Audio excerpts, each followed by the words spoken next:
Welcome or welcome back. The following VOD is from my January 19th stream. In it, we go over the Mamamax content from this month, including his awful apology, the recent Nick DiOrio, and Sin videos. I did exclude Muda's video as it covered a lot of material that was already available in Nick's video, but that is in my playlist that is attached. There is a 30-minute span where I did not realize that my video was not showing. However, you can hear and you can still see the video title and the creator. So if you want to go check them out for yourself, I've tried to also include them in the playlist.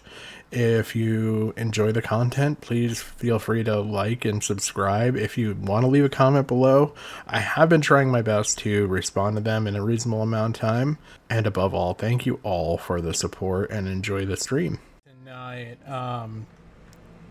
thanks for coming out to everybody. So, tonight's stream is going to be pretty much normal for around the channel. I've got some content coming up.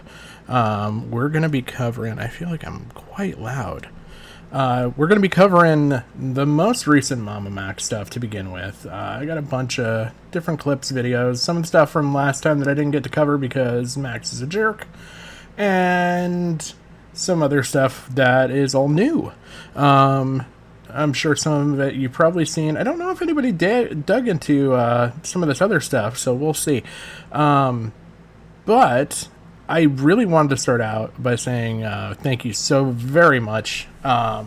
Since the last stream, I've like doubled my subs, and I greatly appreciate that. I really wanted to leave a bunch of you like deeper and more thoughtful comments saying thank you than I did, but I figured I would just start out by saying thank you so much. I genuinely appreciate it a ton. I appreciate any and all support. So, that being said, Mamamax, unfortunately, has kind of passed away. Well, at least the channel's dying. We're going to go into a little bit of analytics here. Let me get you on to where I'm at. And I want to show you a couple of unique little things. So I've had a lot of visits to Mamamax's social blade, so let's hope I get there on the first try. Nope. Social blade. No. Oh, I know why. Because I have a whole separate YouTube browser that I use. So, a couple interesting things we're going to go over. Mamamax's channel is dying, though today not as bad as the previous 2 days. He's only lost 2,000 people today, 9,000 yesterday, and 10,000. Probably due to some of the videos that we're going to watch and go over. Couple other interesting things. I've noticed his grade has dropped to a B-. He's down to 721,000 subscribers as of right now. This was an interesting number. So for a few days there, this number was at 80. And hey, Teddy, how you doing, bud? This number was at 80, and it's now dropped back down to 79. And I noticed what got removed. So we'll cover that as well. But really, we're here to just go over a lot of different contexts. So, Mamamax, we've kind of covered pretty substantially. I mean, if you don't know what's going on, the TLDR is basically Mamamax said that he found this cult that's run by a vampire werewolf hybrid individual. I'm not going to say their name anymore. I know their name's out there a ton. It's going to be in content that we cover, but until more proof comes forward, I don't feel right covering this guy's name anymore because we don't have much to go on, and it seems like we're having less and less every day. But Mamamax's sister is friends with somebody who ended up getting involved with this cult. This cult is located somewhere out in the American Southeast, I believe Georgia. Um, anyway, apparently this person victimized a bunch of people in awful ways, but there's not a whole lot of proof. And as things have come out, Max has done 4 total live streams now. He's done 4 videos, as well as 2 shorts. Plus, there's a podcast on one of the alleged victims' channels. And most recently, Mamamax put out an apology video that I want to cover first. And this is only a couple days ago. Most of this stuff is from just the past couple days. Actually, you know what? We're going to skip. We're going to come back to the apology. What I want to cover first is towards the beginning of the month, before I covered my last stream, but I felt like the information with the last stream was a little more important to get out. Mamamax had done a live stream, and it was quite a long one, 8 hours. And it was taken down almost immediately.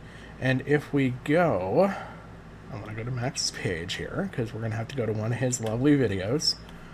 And the video we're going to go to is this one, because we need to get to his Patreon, if I clicked it right. His Patreon. So we're starting a little bit further down in the timeline at this quick update here. There is a new update that we're going to also cover. As you can see, he's getting a little bit more engagement on some of his posts on his Patreon. But, I am not signed in on the right browser. I should have been. Oh, no. He locked these. He paywalled them now. Max. Max. Well, this basically is just describing that, hey, the stream that I did on January, I think it was 6th, it was taken down and pushed behind right here, January 6th. I believe his live stream from January 6th or 5th was taken down. He had said that, there was some information in there that he didn't want getting out, or was upsetting to one of the alleged victims. And so, from that, hold on, I want to change, there we are.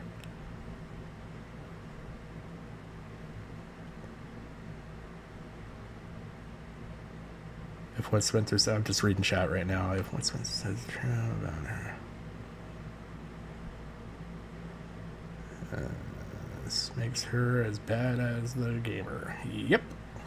So, Crow said in chat, just if what's being alleged from from Spencer, who is the Mamamax victim, that has been most vocal. If what the allegations are being said about her are true, she may be just as bad as our werewolf vampire hybrid. But anyway, getting back on track, as I go off track, here we are. So this is all from that deleted stream. That stream was brought back up and has now been put back offline. That's where our missing video is coming from, showing, hey, Jim, how's it going? That's where our video, or its 80th video from the Mamamax stats has gone. That stream has been taken down. I'm going to get into a little bit of the reason why and everything else, but let's start with these 3 videos right here, because there's some key information that comes from this stream that's going to play into some of the most recent information. So let's start off. This is what I really wanted to cover last time, was Xylee just cooking this dude on his own stream.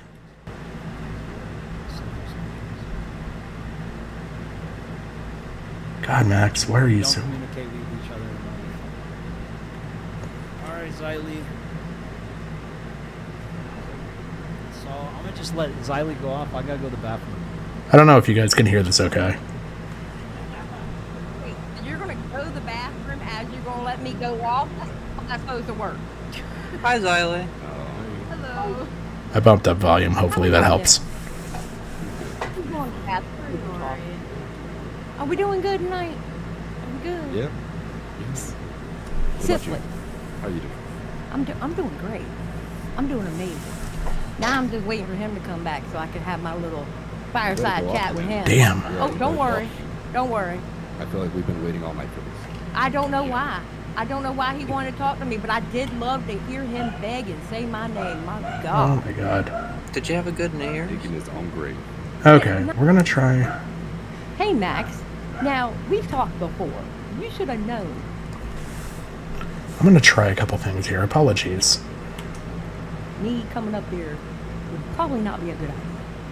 I think it's a great idea. I don't know. I don't think so. Because you're not listening to anybody else. So what makes Man, me I got my think you're volume going to bumped listen to all me? the way up. I'm gonna mute my mic. Because I'm going to tell you now, lyrics had hella good points. Muda, once again, had hella good points, and you're not listening to them. And every time Muda talks to you for 2 times in a row, I think it was 2 live streams in a row, but 2 times Muda has talked to you, you act like your daddy whooped your ass, and you look like you're about to cry because you know his ass is right. But yet, you don't do what he says.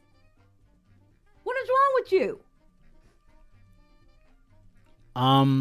So you don't want me to platform the survivors for live streams? When did I say I don't want them platformed? When did I say I don't want them platformed? When did I say that? Show me a timestamp where I said that.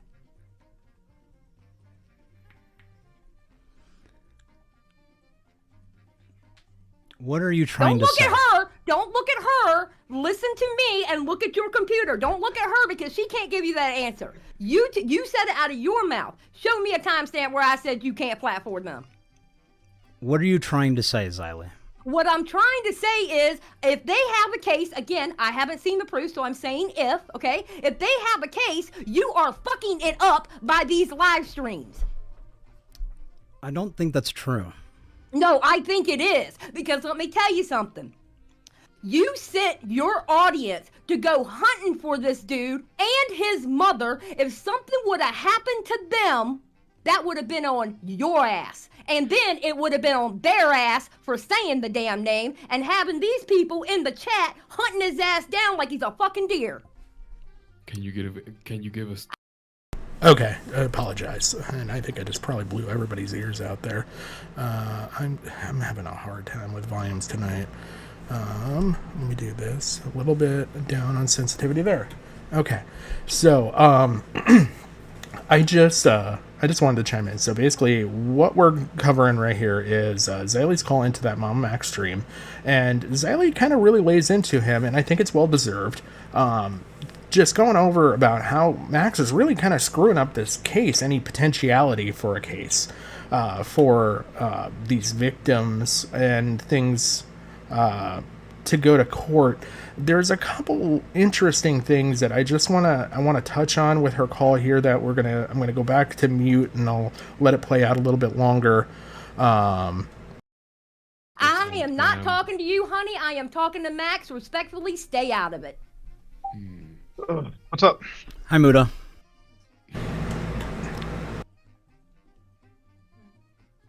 You are not being Well? respectful, Xylee.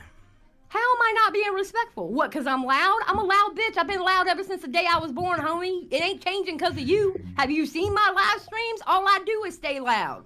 Stay loud and proud, baby. That's me. Xylee, can I ask I something? only have It's- like one question. I turned her volume off so I don't get cut off.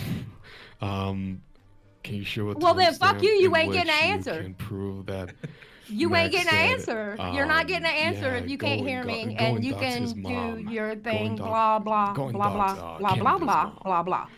When did he say that? He sounds like Charlie Brown's he teacher never in my did ear say right that. now. At all. Because he cut my volume off and I don't I'm know what the supposed to fuck you're answer? saying. Yeah, I know you don't know what the fuck I'm saying because you said you cut my volume off. So why would I even care to answer you? I'm sorry that y'all can't handle somebody being real with y'all.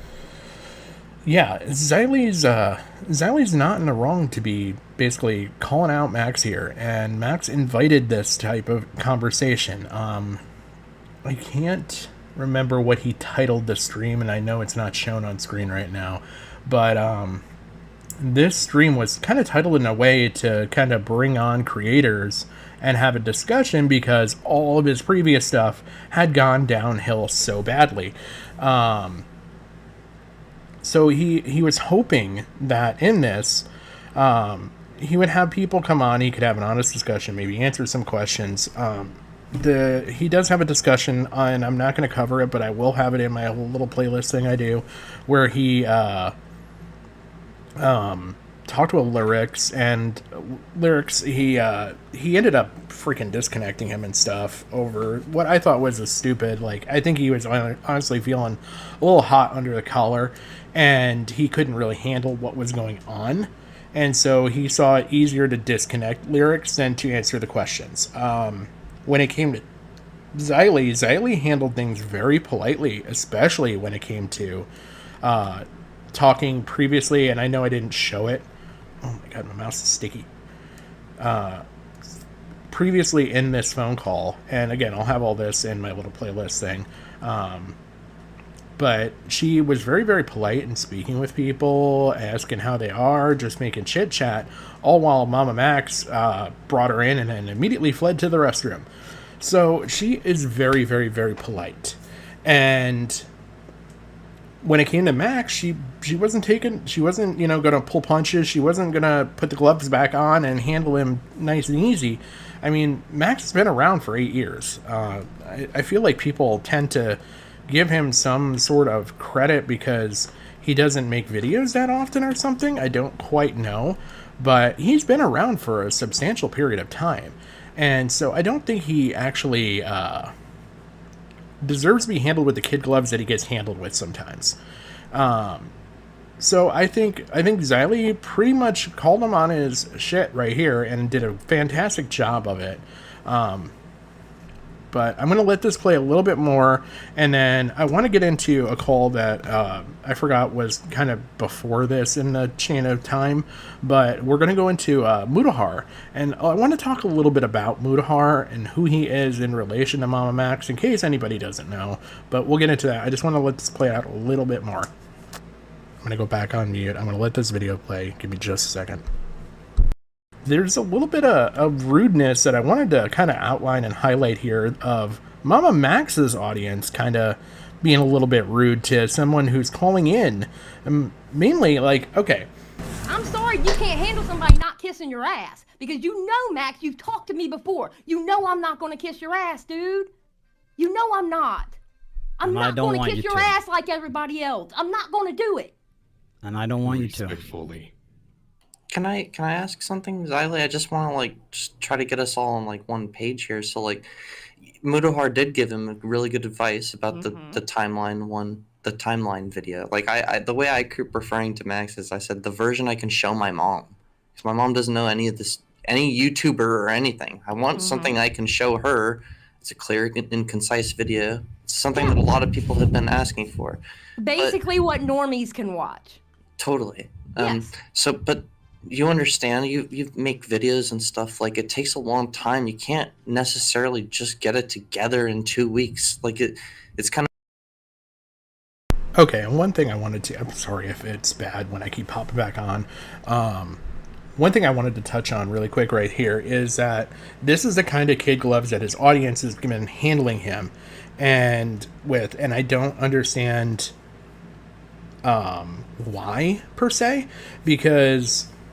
Again, Mamamax has been making content since 2016. He started his channel in 2016. He did a bunch of Life Sucks series videos that you can go and view in an unlisted playlist on his channel. You can also view, he had a hentai review, whether it was comedy or whether it was serious. That's up for debate, in my opinion. And then slowly and eventually, he got into this more horror art, dark storytelling type videos, and I think he really hit his niche, finding out, hey, I like investigating these crimes, and I put that in quotations for a reason, and I do get a good I guess viewership off of this. And so it eventually like kind of rolled into a pretty nice little cushy lifestyle for Max for the past few years. I mean, when I did the math, I went through, and I'll show you kind of the math when we come to that point, but there is Mutahar, obviously being more business orientated, had put out a video, and he pulled up a website called Graphtreon. It's a Patreon graph, and right now it's not updated because he has privated his Patreon. So, which is kind of funny in my opinion. But he privated his Patreon, so we only have data up through October, I believe. But even looking at the data up through in October, he had roughly about 1,800 people. His lowest membership is $5 per month. 1,800 times 5 times 12 gets you roughly $100,000 per year gross.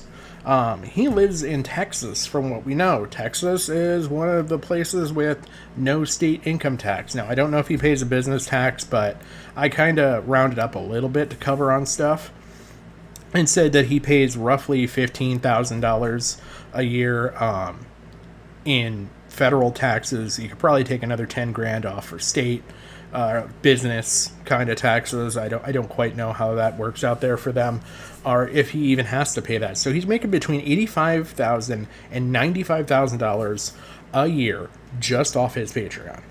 That is significant.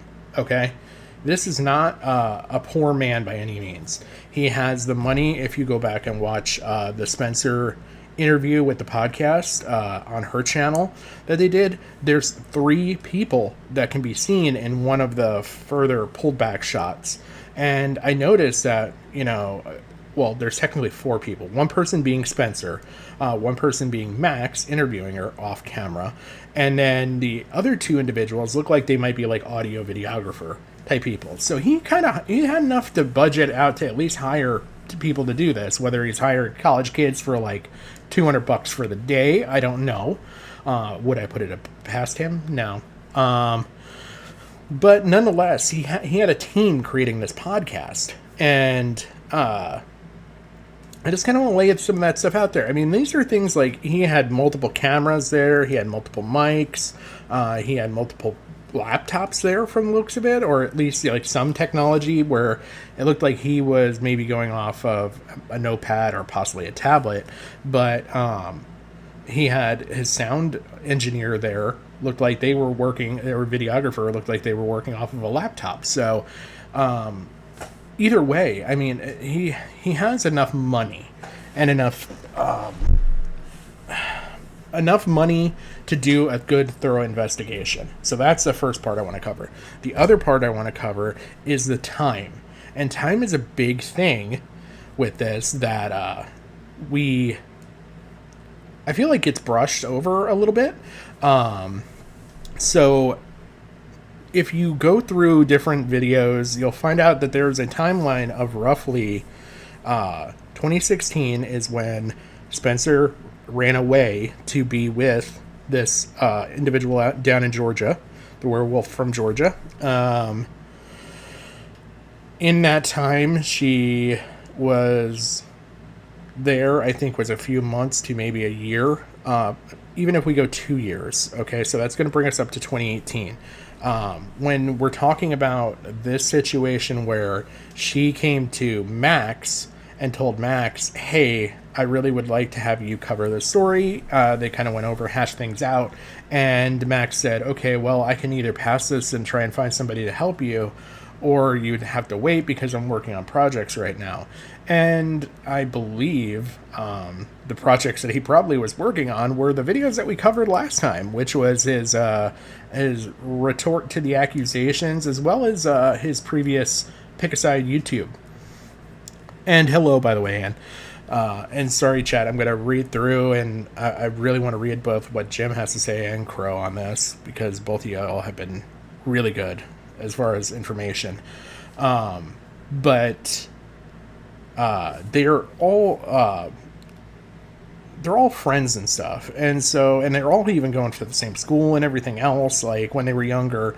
And like I said, Spencer is friends with Max's sister, and she was just very adamant about having him cover it. She wanted him. Okay, so he puts this off, and it takes about 2 years before we arrive at a couple months ago, according to him, being very serious about, working on this project. So I'm going to say between 2 years and 3 years prior to anything we've seen is when he started working on this project. So he had the information at the very least, even if he put it off. It's kind of a convoluted timeline, and it's hard to explain, but he definitely had the time to put together something comprehensive and succinct at the very least, not accusatory. I mean, he could have just literally put out his own PSA. And, this whole thing goes down to him complaining to a lot of YouTubers, especially larger YouTube, even people that are large, just influencers, not necessarily of the YouTube sphere. Just going out and saying, hey, I would appreciate you to support this and, maybe put out a PSA, a public service announcement. In the time that he's known about this and then been able to research stuff, he could have created a short PSA to put out that he didn't even have to cover anything to where it would have blown the story. He could have been like, hey, I'm looking into this cult. If you're familiar with anything in the Georgia area related to Leviathans, this hybrid werewolf person, and put out some key details without ever dropping a piece of identifying information about the person from Georgia. I think he would have been miles above doing that versus all of what he ended up doing and kind of where we are now, which is basically cost him his channel at this point.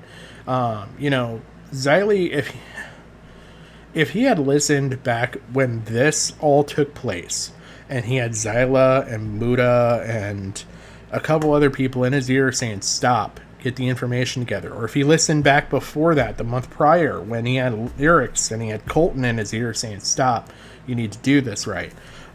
He could have saved himself so much beyond where he's at now. And no one was really looking to take this story away from him. I don't know if that was maybe a fear, but he definitely mishandled this thing. So anyway, I'm going to go back to playing this. I just want to get through this last little bit of the Xylee call. We're not going to watch the whole thing. And then we're going to tap onto the Muda side of things. I do want to give a little bit of background before we go into that. So, and then we're going to touch on the apology video that came out, which was really kind of like the dagger in the chest of his channel. And then he just got eviscerated by 2 additional videos that came out after that. So here we go. To be like, this is how long it's going to take, when literally every week there's a new page unfolding. Like, hey, this survivor reached out now this week, and now you're talking to a lawyer again. And like, it's not something you can just, I understand. I am an audience member too, who's patiently like, hurry up, dude. Like, but it is also like a thing of, try to be patient. And is it the time frame that you're angry about, like that he just hasn't hurried up and made it, or is it just the whole thing? There's a whole bunch of stuff I'm angry about. I don't like how he hides behind his victims either. Or not his victim, but the victim, excuse me. I don't like how he hides behind the victims either. Every time he gets told about the doxing, well, they said that it was okay to do it. You're hiding. This is your channel, Max. You hold responsibility of what goes on in this channel. I agree. So, yeah, I'm angry at all of it. Because quite honestly, you do understand, if you go to court, they can pull these live streams for court. You do know that, right? We are not going to court, Xylee. So what are you doing? Just hunting them down like a deer? Is that what we're doing? What are we doing? Have you not been listening this stream? I know, but you loop. You loop, and then you always look to somebody else for an answer. You can't give an answer yourself. I'm answering you. What are you doing then? Tell me right now. I will be quiet for you to answer and go. So when we reached out to the lawyer, He told us it would not be beneficial to pursue a case against Camden Gerard Davis because he likely does not have substantial assets. So he recommended that we all go in person to report him to the police station that is in his jurisdiction. Mm-hmm. That is what we are they doing. didn't tell you to go into the okay, is he still in the same jurisdiction that the crime occurred? So, just to cover there really quick, there was one key thing I wanted to go back to. Have substantial assets. Reached out to the lawyer. He told us it would not be beneficial to pursue a case against Camden Gerard Davis because he likely does not have substantial assets. That really struck me and stuck with me when I was watching this through. Every single time it stuck out to me because you don't give a shit about assets in a criminal case. You only give a shit about assets when it's a civil case, when you're looking to bring a lawsuit against somebody.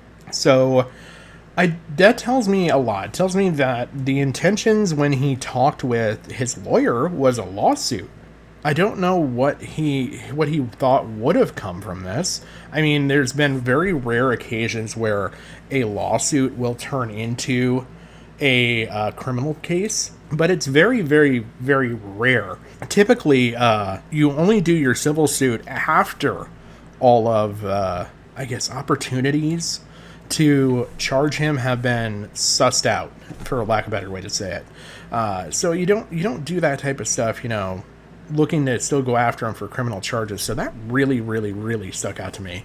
And yes, Teddy, Max is from Texas. Yeah, his chat GTP lawyer let him down there. That's still, I was going to go over that, but that's a whole side rabbit hole that I was not prepared to go down. Hello, by the way, Ruby. So he recommended that we all go in person to report him to the police station that is in his jurisdiction. That is what we are they doing. didn't tell you to go into the okay, is he still in the same jurisdiction that the crime occurred? For the most recent survivors, yes. Okay. Because I was always under the impression you have to go into the jurisdiction that the crime occurred. All right? Then yes, carry your pretty asses over to that jurisdiction and go, hey, Mr. Police Officer, I have a crime to report. Yes, that's what needs to be done. Yes, Hell, that you is might what we are even doing. be able, and because since, COVID and stuff like that, you might even be able to do it over the phone. I don't know. Because I've only dealt, because I know you're in a different state now. You know what I'm saying? But I've had to do it. I've had to do stuff like this before on my own accord. But yes, you need to go to the police of the jurisdiction of where the crime occurred and go, hello, Mr. Officer, can you help me? Yes, that is what we are doing. Okay, that should have been done before all these live streams. Even I know that, and I haven't been on YouTube as long as you, dude. Not great. I think Xylie's totally in the right here. Basically, she goes on to kind of call him out. Max gets a little sassy. A little attitude in his pants a little bit later on, and he kind of, keep talking Xylie and just says some condescending stuff, and I really did not care for it. I want to go on to the Muda call really quick because we still got a lot of stuff to cover. But Muda, to kind of give a little bit of background. So Max is friends with a couple different, I would say friendly, maybe acquaintances, friends. I don't know the level of friendship. With a couple different people from around the community. Nexpo is one of those creators. Nexpo does more horror-related content. I've even shown a couple of Nexpo's things on this channel before, and I'm an avid watcher. I think that's where Max likes to pull a lot of inspiration. I think he also befriended... Oh no, Ruby, I don't have super chats. I'm not that lucky yet.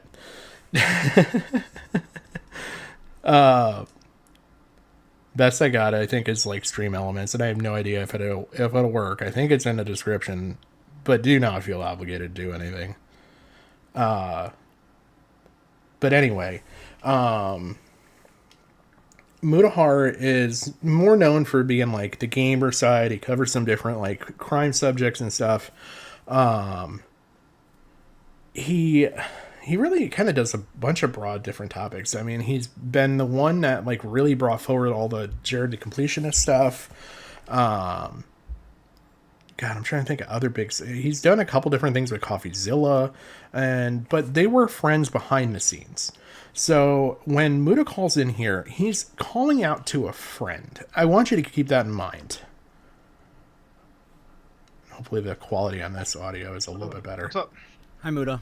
Yeah, Hey, man. that's a bit better. I don't know everyone here but Max, but how's it all going? How's your guys' night? So you guys have been streaming for a bit? Yes, sir. It's been a minute. Yeah. Doing good. So last time we talked, Max, I thought you had a video about this coming out, the concise documentary. A comprehensive timeline. We released a short saying that as things have evolved, it's taking longer. Like I told you, more survivors and witnesses are coming forward and joining. That's what's...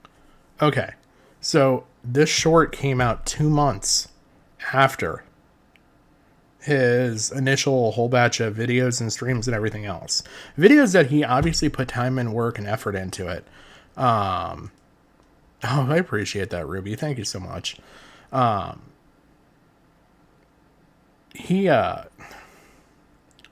well, I'll just let it play. What's causing the delay. Thought it was like a legal notice or something. You guys are getting like legal and everything involved already, right? Like Correct. And...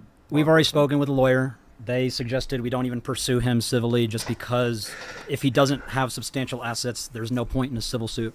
So he recommended that we all go in person to file a police report, and that will... So going back to this again, the civil thing versus the criminal thing. Why we're looking at doing the criminal stuff after the civil questions, we're like, oh yeah, you can't get blood out of a stone kind of stuff. I don't quite know. But yeah. Make them take us the most seriously because we've... I have heard of it a couple of times, Jim. So again, there's been a couple of times where a civil case has gone before a criminal case. Very rarely does that happen. And like I said, it's typically, I'm trying to think. I think Bill Cosby was probably the most outstanding example of a civil case leading to a criminal case. Tried phone calls and...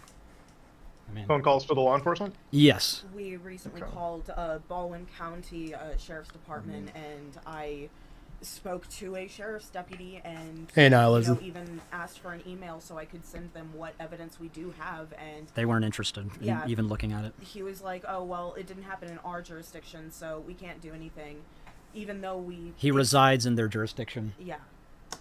We already kind of heard the Xylee call, and the Xylee call actually takes place after this, so I apologize. I'm playing things out of order here. But Xylee points out, like, you ought to go to where the jurisdiction of where it happened. You have to go where things happen. That's where the law was broken. It doesn't matter. Like, so if somebody's from Florida, somebody's from California, and they get in a car accident in Texas, you don't go to Florida or California to try and, file some sort of a... criminal case or even a civil case. You have to file it where it happened. I'll give you a prime example. I have a situation where I had to look into someone who ripped me off for a substantial amount of money, fled the state, went to another state. I've dug up that they've done this across multiple states and had multiple civil judgments placed against them, and they're still doing it to this day. And the only way I could have him, I doubt I'll even get criminal because it's more going to be viewed as a civil matter. But I mean, what he did was kind of criminal, and I'm sure there was laws to be broken. And I was trying to coordinate a bunch of people to get together from just my state to go to the state district attorney, and you file a letter with the district attorney for your state. And that's kind of how you really get the ball rolling when you're an individual or a group of individuals. You can either go to the district attorney, attorney general, whatever you want for the state, or you can go to the jurisdiction where things occurred. So I would have to go to the town where he had his business and file a police report there and then push things up. But yeah, it's a process. And it's the legal justice system. It's not the legal justice button. And it's just, it's a process. You got to work at it. And I'm just very surprised for someone who is touting themselves as being a hunter. And not only that, a successful hunter, which we will see disproven. It's just surprising the way he handles all this. I thought you guys had like the feds or something involved too. I don't know. It's been a minute since we've covered this whole thing, but this has been, like I heard a bit of the lyric stuff at the end of it, and you guys were discussing the whole concept of doxing and everything and all this stuff, and it was just like a matter of this whole story. It hasn't really properly been told yet to the mass public. You know what I mean? Yes, we know. Which like, and that's the big problem, right? It's like for people to come in here and like. The thing is, it's like you're accusing somebody of really serious situations, right? Like this guy of really serious crimes. And I know that you believe you're in the right. And from a personal perspective, I know that you feel you have the evidence and you feel like you know what you're doing is the right thing. But the thing about it is, like, if you want people to take this as seriously as you guys are taking it, you need to start providing that evidence to the public and provide like an actual story, you know? Like, I've seen the evidence that you posted, and obviously there's an NDA signed, so I can't publicly discuss this with anyone. But I can say, obviously, it like, you know, it contains one side of the events, and obviously, you know, my thing on screenshots is that unless I refresh something from a server myself, I never usually believe it or jump on the gun. You know, recently I covered you know, scam situation where I had to pretty much dot my I's and cross my T's before I could even make the accusations, right? And obviously with a situation like this, look, I know that you know that there is something amiss here, right? Like with this Camden individual, I know you know, right? Like I know you from a personal level, I know that you believe this, and you're not doing this out of, I would say... By the way, I just want to read this out. Crow, you had a fantastic analogy there, metaphor, whatever you want to call it. That Mamamax is Link, Spencer is the Shield, and ChatGTP is Excalibur. Malice, but I hope you understand that the way that this whole situation has been presented has actually hurt this case, unfortunately, because from the public perspective, it's like people have been sitting here for months now waiting for a definitive, you know, not timeline, but like a definitive proof on this individual, and it's all just been a mess being presented. And I think it actually hurts the victims in the situation more than it actually is assisting them at this point. You know, last time we had a conversation weeks ago, me, you, and Nux, we had this discussion. It's like, you gotta not do the streams, you gotta bunker down, get this entire video out, and the moment you present this individual in the light that the moment you present the story in a way that everyone can follow, victims will just naturally pour in. Teddy, be nice. You know, this isn't a situation where we got to sit down and wait for everyone to join together like a class action lawsuit. All this is doing is it's jumbling up the story, and it's making people question you, and it's ultimately hurting the entire victims at the end of the day, which I don't want to see happen. You don't want to see happen. This story needs to be presented properly, and that's it at the end of the day. You know, it's been over a month. It's been 2 months now, and it's just been a jumbled story. Like, most of the people that are talking about this outside of this circle specifically, they don't even know Camden. They just have heard Black Vampire guy, but they don't know the real extent of what this person's done. They don't know they don't know anything about this cult. I still don't even know everything about this cult. We have no explanation of how this cult operates, how it gathers victims and what it does, its entire procedures and whatnot. Presenting this ringleader and how it works, and how children are brought into the situation and how they're turned into these really, really dark fucking situations. That needs to be properly explained. I really feel like that has to be the thing. You know? I want to really point out, like, Muda is not being mean here at all. He's not being mean. He's not being derogatory. He's being very much polite. He's just speaking to a friend and just trying to give him the best advice that he can possibly give him. You know, if I was in your shoes and this was my story, what I would do is I would present this cult, I would present Camden, and I would tell people, hey, listen, this is a guy that's done some really, really fucked up things, and we've got a few victims, and if you know this person, please come in. That kind of a video spreads naturally. I covered something not similar to this, but I covered another really bad guy years ago with a YouTuber known as Kavos about the Club Penguin situation. That was a scenario where we sat down, we grabbed evidence, and we presented a story. I made an hour-long video where it definitively went through the beginning, middle, and end, and it showcased how fucked up this individual was. And that I totally forgot that. Muda did a Club Penguin investigation and all that with Kavos. I know I watched the video.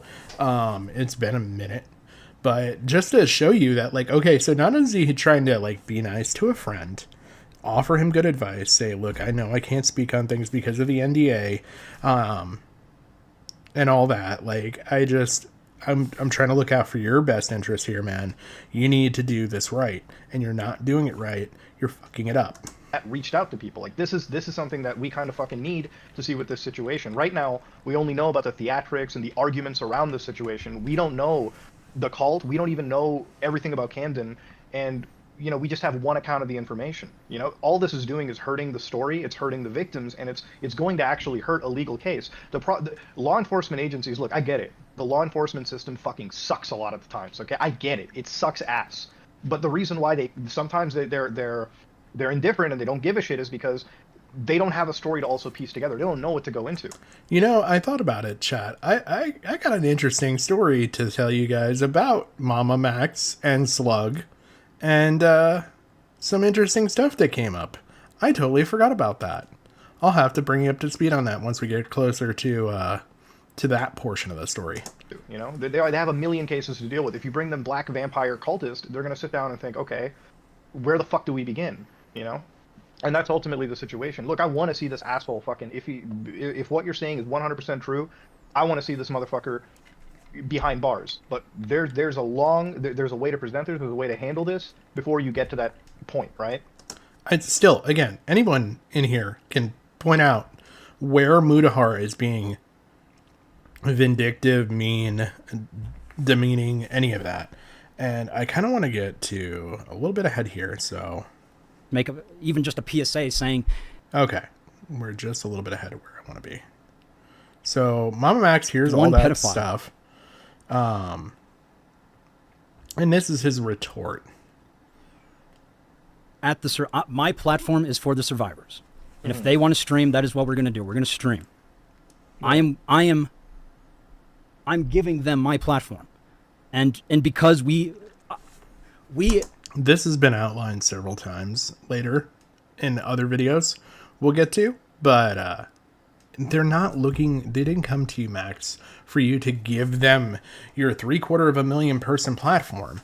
And, you know, obviously you giving them their own platform didn't do much because nobody knew who Spencer was aside from your audience. And so nobody even knew when the whole podcast video dropped and all that. Like, dude, there's so many ways, like literally from the beginning to end, how you broke this down, and you just literally, like, every option you ticked the worst option. You've got, like, I don't even know, like, you're like the Ford Pinto of pedo hunters. It takes me like almost a year to make a video about even just one pedophile. Like, right. Like I was looking for help so that someone could talk about this case in a way that, you know, like the way you talk about your videos. I would have liked you to help me on this and you know, just make even just a PSA saying, hey, there's this guy Camden Gerard Davis. Please reach out if you are a survivor. But see, okay, this is what we talked about though, like a month ago. It's like, if we're gonna make a PSA and we're gonna talk about it, we need to make sure the story is. I'm not saying 100% bulletproof. I don't live. I'm glad somebody caught that reference. In that world, right? Like, obviously, you can't have 100% evidence of something, but I'm saying very, very, very, very, very, like, fucking, very ironclad almost, as close as you can fucking get, right? And we talked about this a month ago. We were like, hey, listen, we got to make a story. We got to make a hour-long something video, whatever, in your style. Because if you want to provide your platform to the victims, your platform isn't built upon live streaming like this. Your platform is built upon hard-hitting videos that present the story, albeit in a, you know, very flashy way. But you, again, I just want to point out, like, Max came at him harder than he's coming at Max.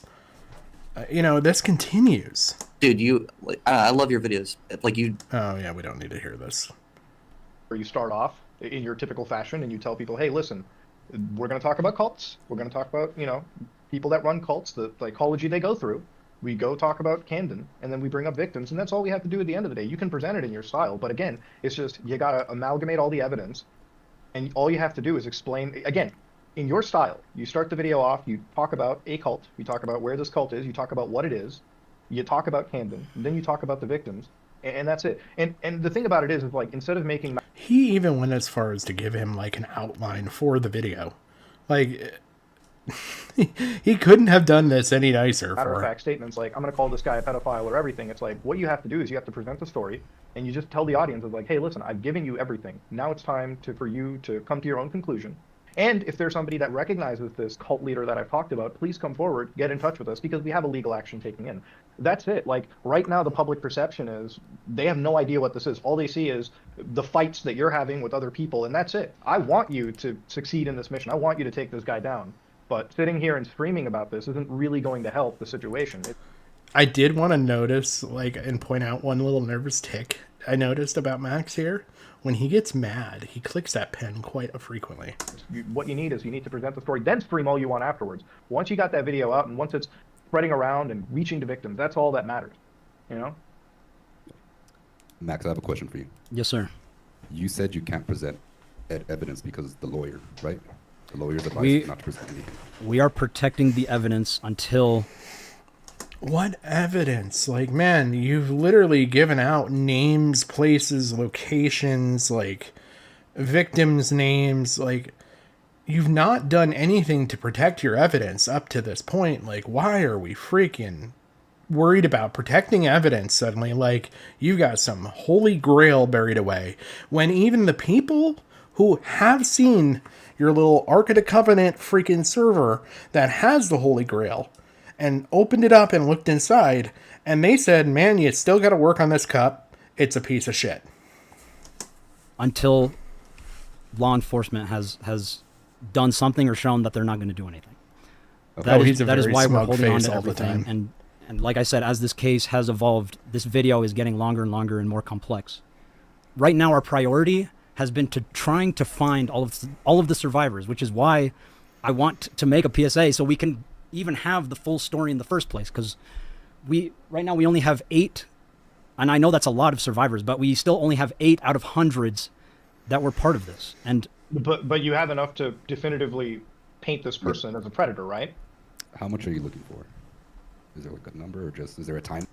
I do not like this retort back to Mutahar, because if you look and you pay attention to Spencer in the background, watch this. That were part of this. And But you have enough to definitively paint this person as a predator, right? How much are you looking for? See your head shake? That means she thinks yes, and she's agreeing, like, yeah, no, we got enough. Like, what happened to letting the victims speak up here? Why is everybody speaking for the freaking victims on the platform that you're now giving to the victims? Who the fuck is this guy speaking? Is there like a number, or just is there a time limit where you're saying, okay, this is enough? Why is he important? I interject. yes. Yes. Yeah. Please. I think that right now, because we did just get a survivor who got out like 9 months ago, I think that we have a pretty close timeline, and I think even if we only have 8 survivors, that all of us would make a fine documentary until, like, we can always make a second and third part, YouTube video. This was so heartbreaking to hear, because this is one of the victims, I believe. I don't know. I haven't gone through and watched like all of those live streams, especially this one. This one's an intense one. It's 8 hours long. That's a full freaking day. Even going on like 2 times speed, which would be hard at points because of the different people that speak. Apologies. I'm kind of sick, so if I squeak and make weird noises, I apologize in advance. But yeah, it's just, she's begging him to, like, kind of almost make, like, a video, because they're being asked, like, all these questions, and, like, look, we can always make a second and third part. Videos can do that, but I think coming out with maybe, like, a part 1 and being like, this is what we have right now, would be a really good idea. I agree, but that's a little bit of why we're streaming, is that these are parts of the greater picture. Like, I'm allowing y'all to speak on my platform to be able to give your accounting. Yeah, Jim, and I'm gonna get to that. And there's some interesting stuff. I don't know if everybody here has seen Nick's video. I'm eventually gonna get to that. But with that, I wish Nick kind of touched on it a little deeper. But he kind of like just shows the box and like lifts the lid, but doesn't like really say much about what's going on inside. It's really interesting, the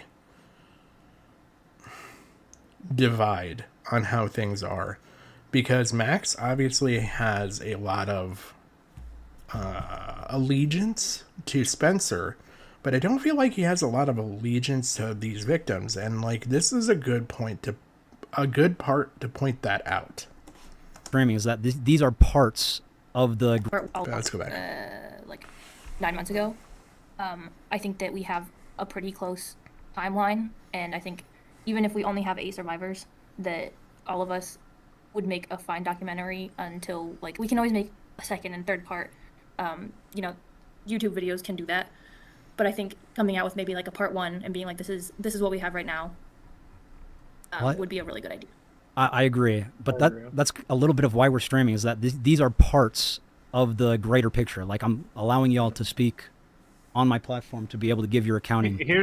I gotta see, the way he kind of handles that is really kind of stuck out to me. Like, he's almost like rude to one of the victims. And I know being rude isn't a big fucking deal. There's no crime in being rude. But it's just a matter of, like, I feel like there's a weird power dynamic with how he keeps saying he's doing this for the victims. But then he also looks back at Spencer a lot. Like, but then he's not afraid to turn around and throw her down in front of all the stuff going on and, like, just leave the room, which he's done. But now when you have another victim speaking up and their opinion is contrary to what maybe Spencer's is, I kind of dare say, it's just very interesting how he kind of brushed that opinion off. I don't know. Yeah, I gotta head out in a little bit, but I just want to say before the end of all this is, like, listen, I just want to ask, do you have enough to call this guy and present him as a predator? Sorry, was that a question, or you were? Yeah. Bro, I mean, come the fuck on. I know this is hard, but I want you guys to figure out if there's a question here. Listen, I just want to ask, do you have enough to call this guy and present him as a predator? Does that sound like a question to you? I mean, like, if I were transcribing, I'd probably put a question mark at the end of that, but one more time. I just want to say before the end of all this is, like, listen, I just want to ask, do you have enough to call this guy and I just want to ask present him as a predator? Sorry, was that a question, or you were? Yeah, I was asking, do you personally have enough to call this person a, like, already you've been calling him a predator? That means you have enough testimony, evidence at the moment to present him as a predator in a pretty bulletproof fashion to the public, right? I'm not talking about the court of law. Then that's the part 1 you need. That's what you got to have. That's what you should produce, and that's what you should release first off, because that's the most important part in presenting a story. You have enough already. Present that, the victims will come. And then you can follow up with the full story as it develops. But right now, the story needs to be presented in a proper... I don't know if you caught all them pin clicks. ...way that will absolutely seal the deal with the mass public. And as far as doxing goes, here's my personal thing, right? Like, I really don't think anybody should be making matter-of-fact statements about somebody being a pedophile unless they have that story that can 100% prove it, right? Like, the accusation needs to be out there. Because, again... Teddy, you make me laugh. You know, that's one of the things that people are calling you out on, is, like, you're calling this person a predator. Now it's time for you to... And yeah, Ruby, it is awful that, you know, other victims are literally looking for any help in means that are less than savory. Let's just put it this way. If I had victims that were in need and I had other victims that definitely were not in need, say, you know, maybe someone that's living with you that you're already helping out quite substantially, maybe, you know, take priority and help out that victim that's in need. I feel like you should be able to easily justify that to the victim that's directly benefiting from you the most. Present actual evidence that he is a full predator. That's exactly what I would be doing to anybody else. You don't think we should protect that first to see if the police are going to do anything?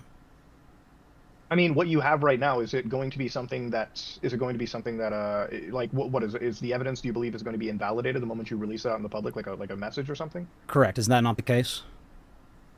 I mean, your lawyer should be the one discussing it. What did your lawyer say?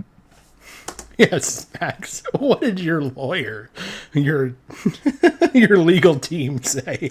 I mean, they said first thing we should do is all go to Georgia and make an accounting, but that's going to take a little bit of time just because we have to get all of the survivors on board and a date and time to do it. I would say sit down with your lawyer again, because I've never heard any lawyer that would say that to me. Like, you know, hey, if you present this message, it's going to be invalidated, right? Like, you know, I literally released an entire call that I had with somebody just because they were threatening lawsuits against me just because of how the situation was publicly presented. That doesn't mean that call is going to be invalidated, right? Even based on technicalities, you can always take things to court the way that things are presented. So I would definitely confer with the lawyer again. There is no reason why you shouldn't be able to present that. Absolutely. And we all kind of, at least anybody that's familiar with the story knows Max's legal team. The the AI law firm. And if your lawyer is telling you one thing, definitely talk to another lawyer, get a second opinion first. Yes, definitely. I would suggest possibly Bard law firm. You could go to what's another good one? Da Vinci law firm typically covers more of the art world, but I think that there's now Q law firm you could go to, as well as a couple others. I believe even there's a Microsoft law firm now too. For sure. The lawyers are like doctors, okay? They're all going to give you fucking different things, so definitely confer with another lawyer that has more to do with these specific cases. Because, hey, law enforcement, we can't sit here and wait for a law enforcement agency to jump in. However, if it's become...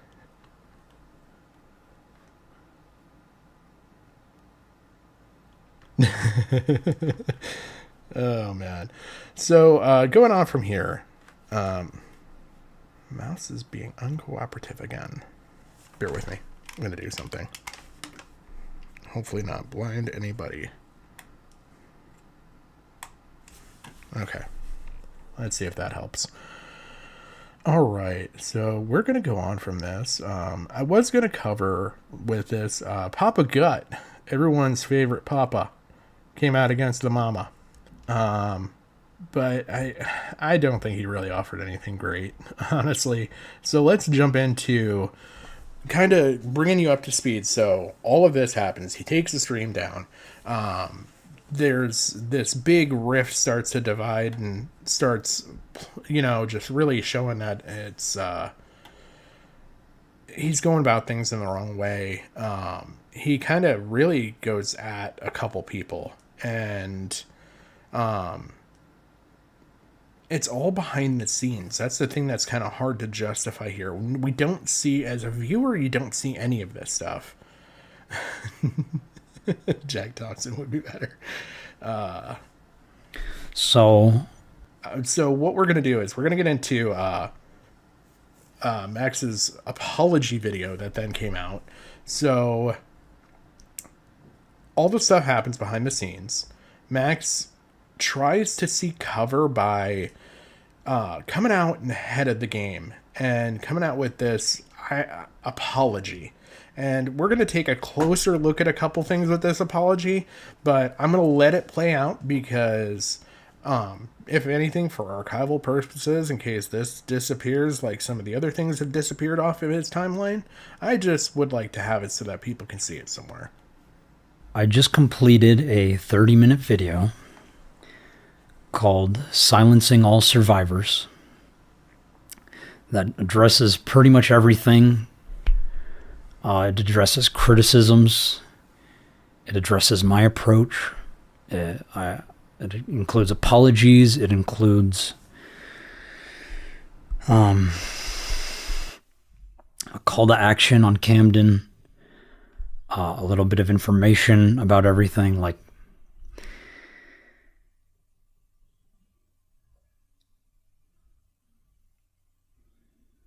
but I showed it to some trusted friends and the survivors. Some people loved it. Some people had a few criticisms, and then some people hated it and told me not to upload it. I've got people telling me just talk about the case and nothing else. I've got people telling me just address the criticisms. I've got people telling me just apologize. I feel like I'm being pulled in every which way. And no matter how hard I try, I cannot make everyone happy. I'm trying to prioritize the survivors over myself. But then where do I put like the general public in that priority list?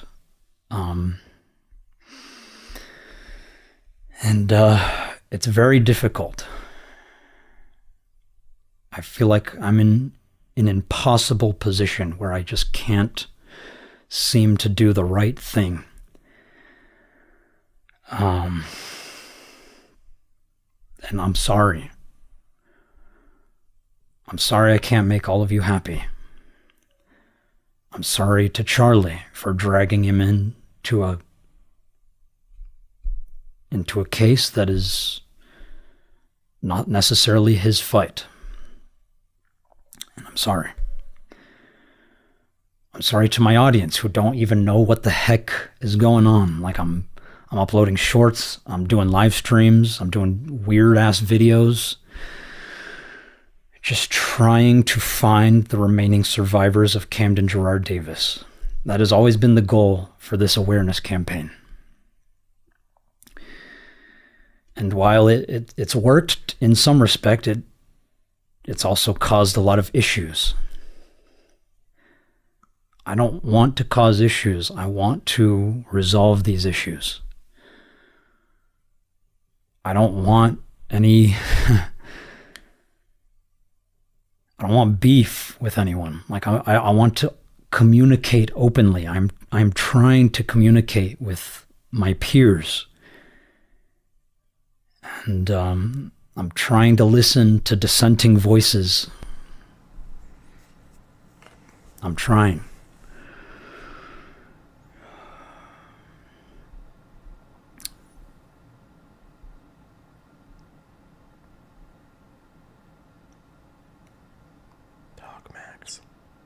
Say something. And I'm trying to listen to voices I trust too. And every single person is telling me something different.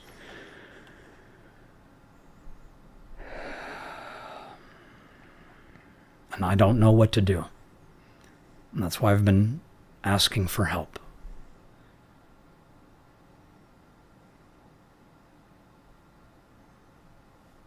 People say, just wait for law enforcement to do something. But we've waited 7 years and they haven't done anything. So we decided to just go public with it and put eyes on him. Are you going to speak normally now? And people wanted evidence, so we've been inviting people to our little server where we have the evidence. But then people don't want to listen to the survivors when they're in there and just look at the evidence and conclude it's nothing. Crow, and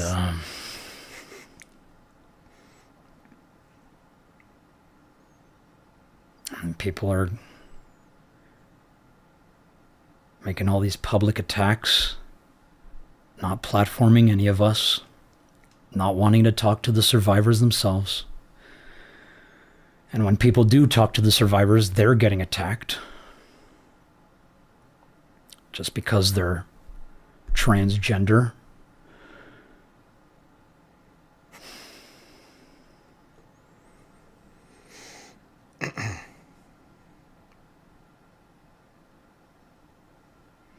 You gotta talk, Max.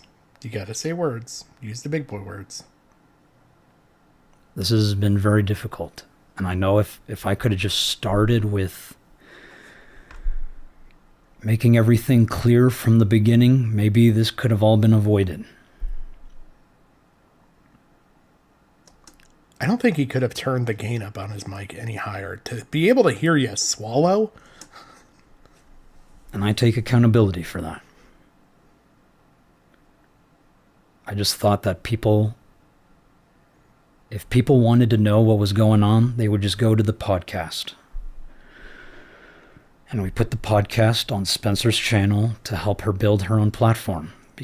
Because everybody knows who Spencer is. Because survivors need more than just a voice. They need financial help. They need psychological help. They need medical care. They need a loving family. They need a roof over their head.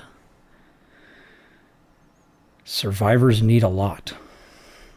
And I've been trying to provide that. And it's not enough.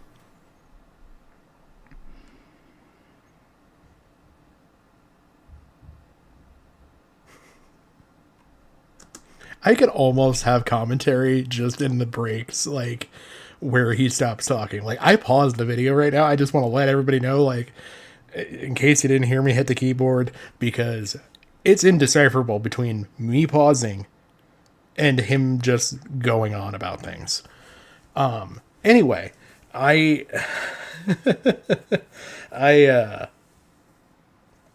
don't know what he apologized for, aside from saying sorry, kind of, to Charlie. He doesn't apologize directly for anything. You've heard 6 minutes, almost 7 minutes, uninterrupted, of Max's apology. We're just about halfway. It's only a 15-minute video, okay? In the other half of this video, he tries to go back into, like re-explaining the situation and everything else. But really, this first half is the apology and stuff. And he doesn't apologize to anyone, really. He sits there and he says, I'm sorry I made the situation confusing, kind of. But he's like, I'm just doing the best I can. Like, for every apology that he half-ass gives, he has some secondary follow-up, like, excuse for why it wasn't good. And none of it is his fault. And then he goes on to sit there and say that people are out there attacking him. I mean, this is literally the most woe is me fucking apology that I've ever heard come out of anybody. Like, there's been some pretty bad apologies before. Don't get me wrong. I mean, he didn't bust out a ukulele, although that would have filled in the silence nicely. I just genuinely don't know what to fucking say here. Like, this was such a non-apology, and honestly, the first time I listened through, like, this agitated the living hell out of me. And I was really, really mad because this is so disrespectful to not just the people who you are saying are victims. Max, you're the one saying it. You're the one that brought this story forward. You're the one that was narrating everything. You built this narrative. You then... I don't even know where, like... Even going back through, because when I went through my very first stream on this stuff, we watched all the stuff that came out before you deleted it and changed thumbnails and so. Well, I think it was after you changed the thumbnails because you already got freaking blowback for coming at Charlie because the stuff you were doing was so awful. So to put your stuff out there, you went through and you changed the name on your channel so that anybody who is subscribed or whatever to you is not going to know who the hell God Cult is when you initially drop all this crap. They're going to think it's just something coming up in their feed. They're not going to know they're necessarily subscribed, just how YouTube is. The only people who are going to know about any of this stuff would be the, 2,000-3,000 people that you had in your Discord, or not Discord, but Patreon, because I think you dropped information on there. So that's a very small percentage of your audience overall. Is only going to be privy to knowing why all this stuff changed, why everything's different. They might have not even, if they're not in the Discord and they're not on Patreon, they probably have no idea who the fuck Spencer is. So you never mention even to direct people in all the fucking content that you initially came out with, man. You never even mentioned Spencer by name to direct anybody to her video. It wasn't until everybody else messed up that you sat there and said, oh, well, it's in the description. Like, you didn't even go through the base effort of saying, it's in the description. Please check out the video in the description. Like, you just do all this high-end art type crap.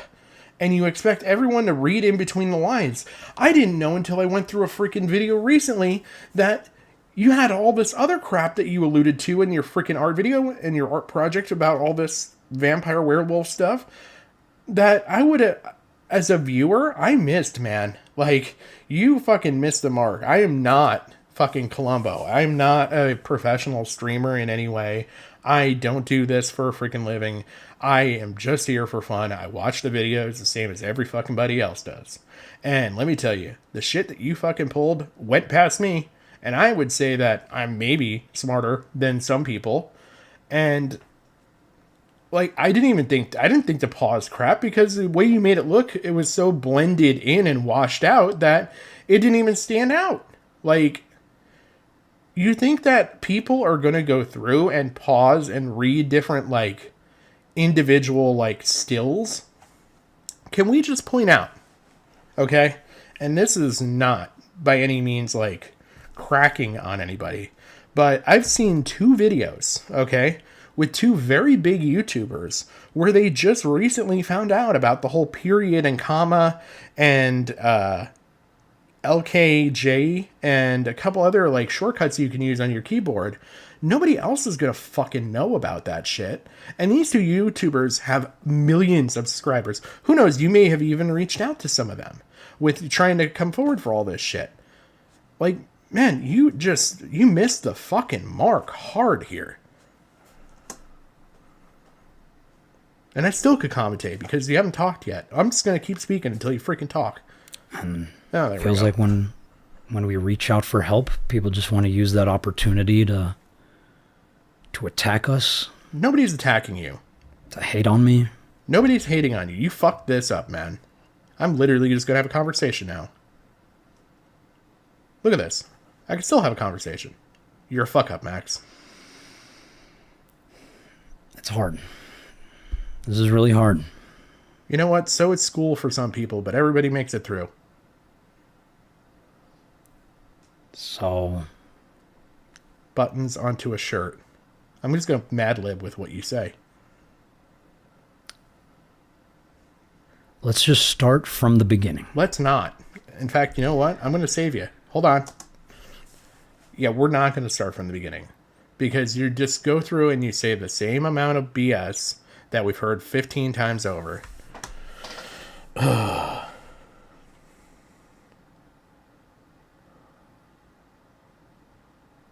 Oh yeah. There's so many, I didn't even think about that, Ruby. People watching on phones and all that. I mean, that's how I digest 90% of the freaking content that I digest. I'm listening to it at work. You literally stole. Yeah. Yep, Jim, you are very right. He has stolen their attempt at justice. He's been doing this since 2020. Slowly started doing stream, edit.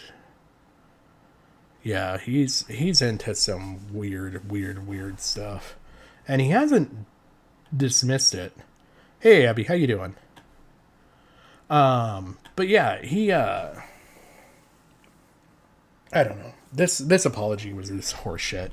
Like I said, I could Mad Lib off his fucking apology all day. But from here, let's go into... Oh my god, playlist to work with me. Work with my playlist. Alright, so from this, the big bombshells dropped. Okay? So, Nick Diorio, Mr. Arbiter of the commentary community, hasn't dropped a freaking video in like 2 years. I don't want to wait. Pretty sure that most of his channels were so dead that he never thought they would come back to life. He goes in and he does not like a 2-hour deep dive, not a 5-hour deep dive. he does a fucking 10-hour goddamn deep dive on this son of a bitch, learning everything he fucking could. And then even has the tact, I'm going to use tact, I think it is very much tact, that he talked with him in a call, and that call had no intention of being released until this video came out. And they had no intention of making these videos until your shitty apology came out. And your shitty apology came out because of your shitty streams. And your shitty streams came out because of your shitty videos. And your shitty videos came out because you tried to do all this fucking stupid shit. Nobody fucking understood what the fuck you were going on about, Max. So, that's how we arrived here. Hi. Hi, my name is Nicholas Diorio. Before we get started today, I'm going to be clear. Oh, by the way, the stuff that I'm going to point out in here, just to go back really quick, Nick did a Mamamax maneuver here, if you're not familiar with any of the crap that Mamamax does, which he's done some bullshit to fucking Tommy before, pulling the same fucking shit with these goddamn QR codes. He put some fucking conniving shit on fucking Tommy years ago. And, so just in an epic Nick Diorio move, he just sits there and he drops these little QR codes in throughout the video. And I noticed them, but I didn't have a good way to like check in on them. Well, I checked probably 2/3 of them out. I didn't find I think there's 3 that I'm still missing. But I believe there's basically 1 per section. Because I think when I counted out, he said he's got 10, and there's 10 sections to the video. I think there's 1 per section. I'm just going to cover, there's 2 of them that I think were really, really interesting to point out. And so, since I have not really seen anybody go over this, we'll touch on this. We're not going to touch on the whole video from Some Ordinary Gamers, but I will have that in my playlist afterwards. And then I do want to go over... Mr. Sen did have the Patreon video that got leaked, and I did want to cover that. I know we talked about it kind of at the very beginning of everything. And then we have the slug situation, which, chat, if you guys can freaking remind me when I get there. Oh, they are all on Reddit? I didn't know that, Abby. But when we get to the slug situation, there was kind of an interesting situation. I need y'all to remind me when we get to that point, and I'll talk about it. I had a direct interaction with Slug, and I was trying to ask a question, just one fucking question, before all this stuff came out, even before he quit as Mamamax's editor.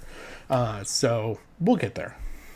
Hi, my name is Nicholas Diorio. Before we get started today, I'm going to be clear and concise about what this video will prove. Today, you're going to see undeniable... Yeah. I did want to point that out, and Nick does do a nice job. Something that Mr. Max, the victim advocate of everybody, never fucking points out. There is flashing lights in here, so if you're epileptic, maybe just listen to the video. Maybe don't look at the screen. If you're in bed... cuddle up with the pillow, go on your side, just shut your eyes, don't watch. But yeah, we're going to touch on a couple different things here. But Nick does an incredible start to the video, and then I really, really, really want to touch on the call. I don't want to, clout suck. I don't really want to suck and leech completely off of Nick's video here, but there are some really funny things. And in the first 5 minutes, his video had me fucking screaming and laughing, and this was so refreshing, because so many things with this had basically me so upset and so mad, and it was just so refreshing to laugh. Evidence that Mamamax is a complete and total fraud. He is a content creator who claims his platform exists to empower abuse survivors, and the reality is Mamamax is a liar. His actions in the past and... Can I just say... when I was looking through this stuff, I noticed that both Nick and Mudahar's videos were recorded roughly a day before they came out, because there's a very, very, very tight timeline of things that I want to explain here that maybe not everybody noticed, okay? So Mamamax dropped the awful fucking apology that I mad-libbed the end of, and after that, he put all his videos back up. And I think it's because he was bleeding pretty freaking hard, which I want to go back to that. Let's go back to the Mamamax stats here. So this is, oh God. All right. So we're looking at these 3 days here, the 17th, 18th, and 19th. 17th is when that apology video came out, okay? So he lost quite a few, or no, maybe it was the 16th. I apologize. It might be the 16th. Either way, he has this video come out, okay? And he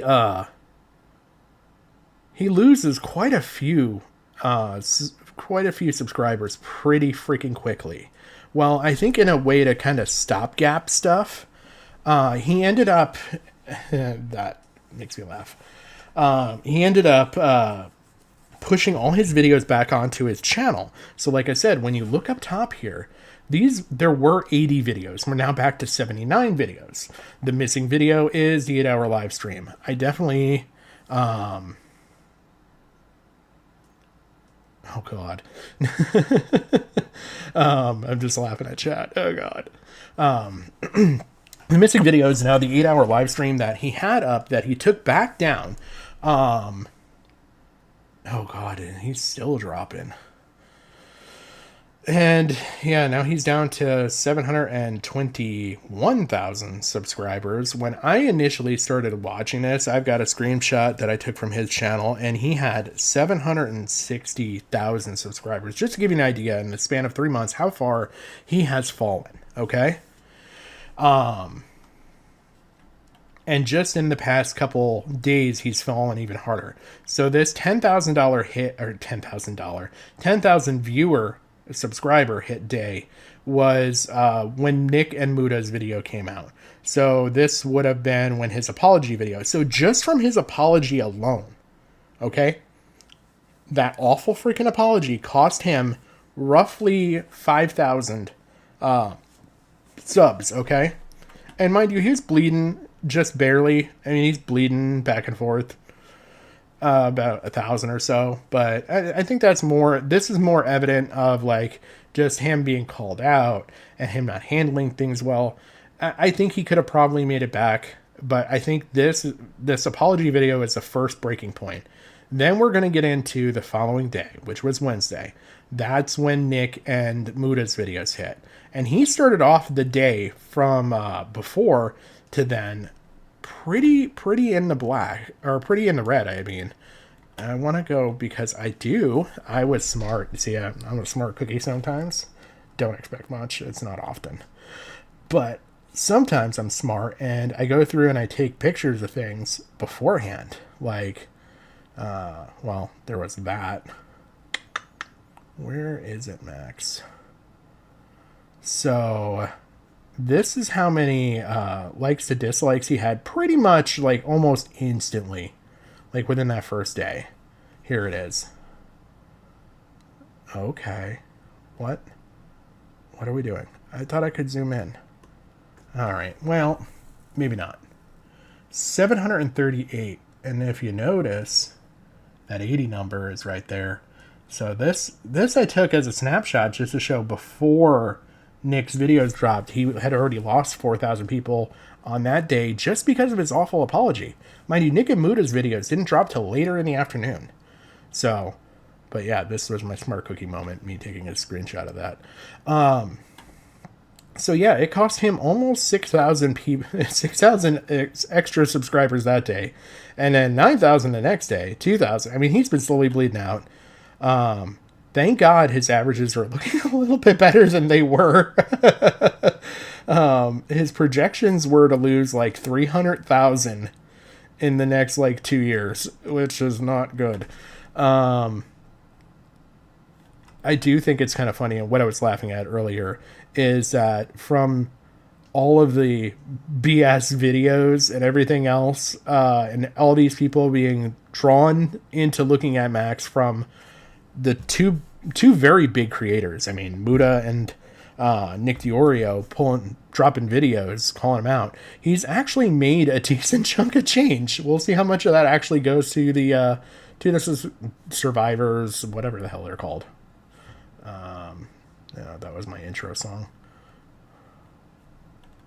Present paint a far more sinister picture. Right off the bat, this video does contain clips of the leaked recording between myself, Mamamax, and Mutahar of Some Ordinary Gamers. If Max has an issue with how he is portrayed in this— Okay, so I wanted to read this first.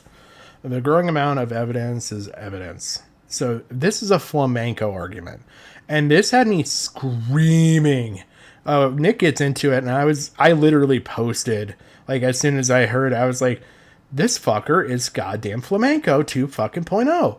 Like, he is literally, allegations are evidence. Like, we will get to that point in the video. But the growing amount of evidence is evidence. The amount of survivors reaching out are the evidence. Well, Max, you had 4 survivors reach out against you. I'd be careful about your wording there, buddy.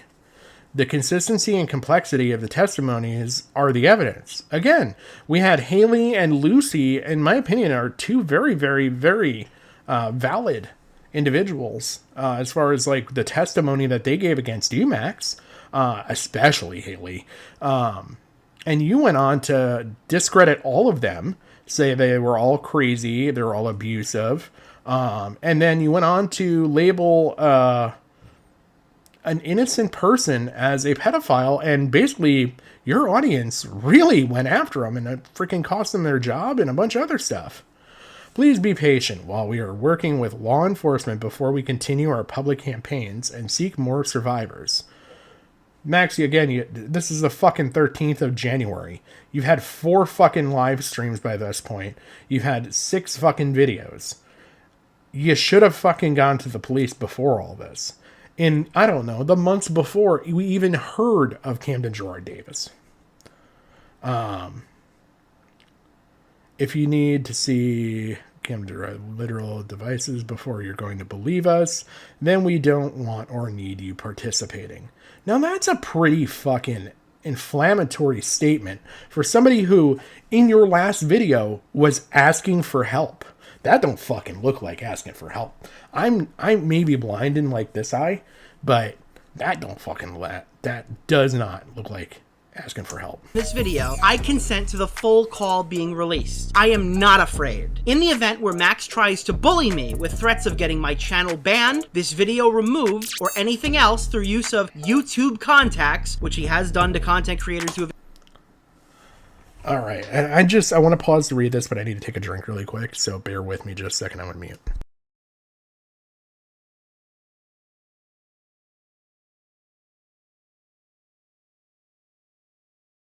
Sorry, I knew I was going to cough, and I didn't want to blow everybody's ears out again. So thank you. Yes, due to the privacy concerns, we have made our stream private. However, if you don't want to get striked, these were the messages to Lyrics.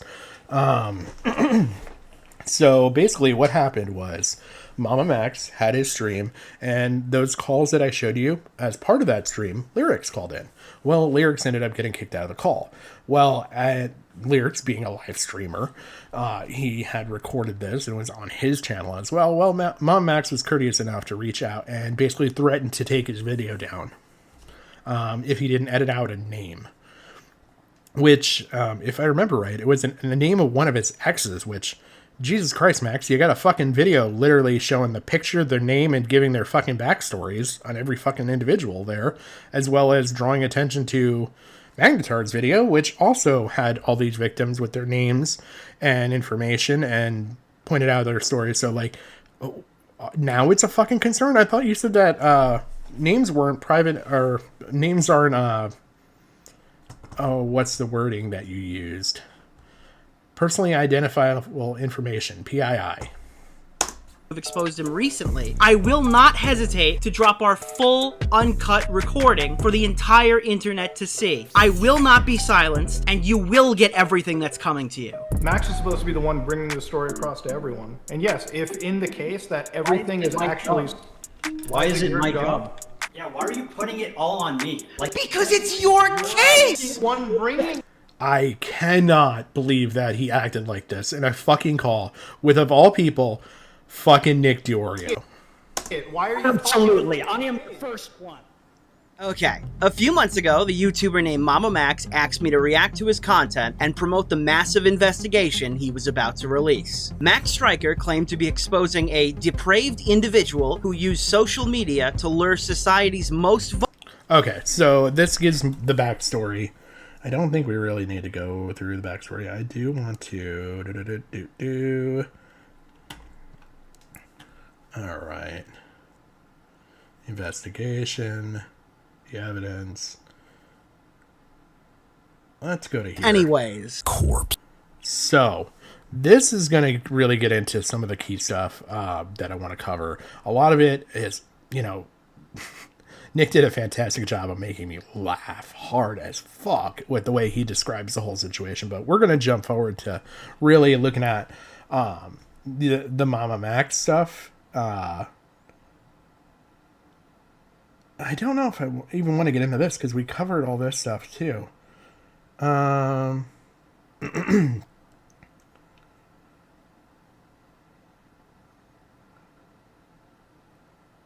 His call to action is freaking epic. So yeah, let's just play it from here. I know you have nothing to do with this, but with all of your power, influence, and the favor you owe me, I just couldn't help myself. Remember when you reached out after years of not speaking to me while I was at the hospital tending to my sick girlfriend, and you kept trying to rush... Oh, there's one. I think that's one of the three I'm missing.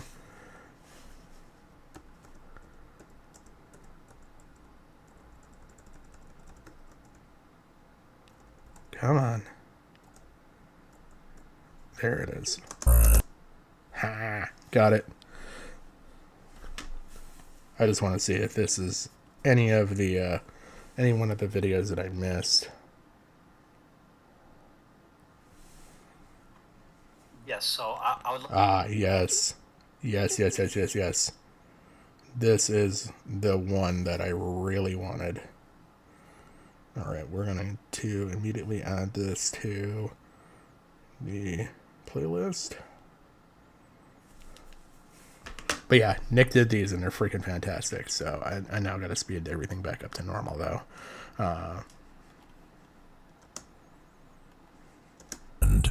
And you kept trying to rush me home to do you a huge favor. So how about you do me the fucking favor this time and talk about something besides yourself for once? It will give you a good look. I legitimately have no idea why people are surprised. This guy literally does this every single year. He does weird shit like this every single year. This was another video about predators. Max clout begging is not something new for this case. In reality, Max has been doing this for years in his stupid fake voice. In fact, a lot of the creators he had on board jumped ship after the hashtag #PickAside YouTube fiasco just last year. Susan Wojcicki, stop fucking lying to us every time you have to give a statement. Either do something good for this site once in your fruitless life, or step the fuck down. Dude, I think that's why she quit. You got him. You gonna talk about the YouTube controversy? Is it the whole pick a side thing? I said this about the last thing he did. I think that's the absolute worst way of going about anything ever. Look, Max being a cringy clout demon is already common knowledge for most, and not really worth investigating further for this video. I just wanted to point this out for newcomers. The real tea on Max's history is related to his previous investigations. Since Max is representing at least 8 survivors currently, how many predators has Max put away in the past? Is there any proof or evidence that Mamamax has not just got anyone charged or prosecuted? Is there any proof that he's even got anyone arrested that we can see? Well, 2 years ago we spoke, and he claimed a man by the name of Pablo Sonny was arrested. I don't give a shit if my video comes back up. It did. So anybody who's been around for a minute, you guys probably remember me covering this long ago. What it needed to do, the rapist that was in the video is currently in police custody. Was that as a result of your video, or was Yes. that prior to the video? Yes, it was because of the video. I don't know if the police asked him to come back or he went on. Oh, and I just want to point out that Jim had let me know in the chat that it was not because of one of his exes, but because of one of the victims' names was in a Discord shot, and that was why he threatened the video. And so Lyrics, I think, just had to censor that portion, if I remember. But yeah. on his own volition or they forced him to come back. I don't know any of those details. I just know he went back to Canada and was in police custody for a certain amount of time. That's all well and good, but Max has been doing this for 5 years, and one single arrest is not really substantial. We also don't really know what happened to that guy. Hardly a success story, wouldn't you say? The main takeaway that I want people to understand is that we don't know how many predators Max has even caught. Look, people can test this, but unfortunately, we just don't know. We don't have proof of how many predators Max has caught. Do you think that Mamamax has any arrests? Like, do you think he's ever actually gotten a predator arrested? I have no idea. Obviously, you're gonna say no, right?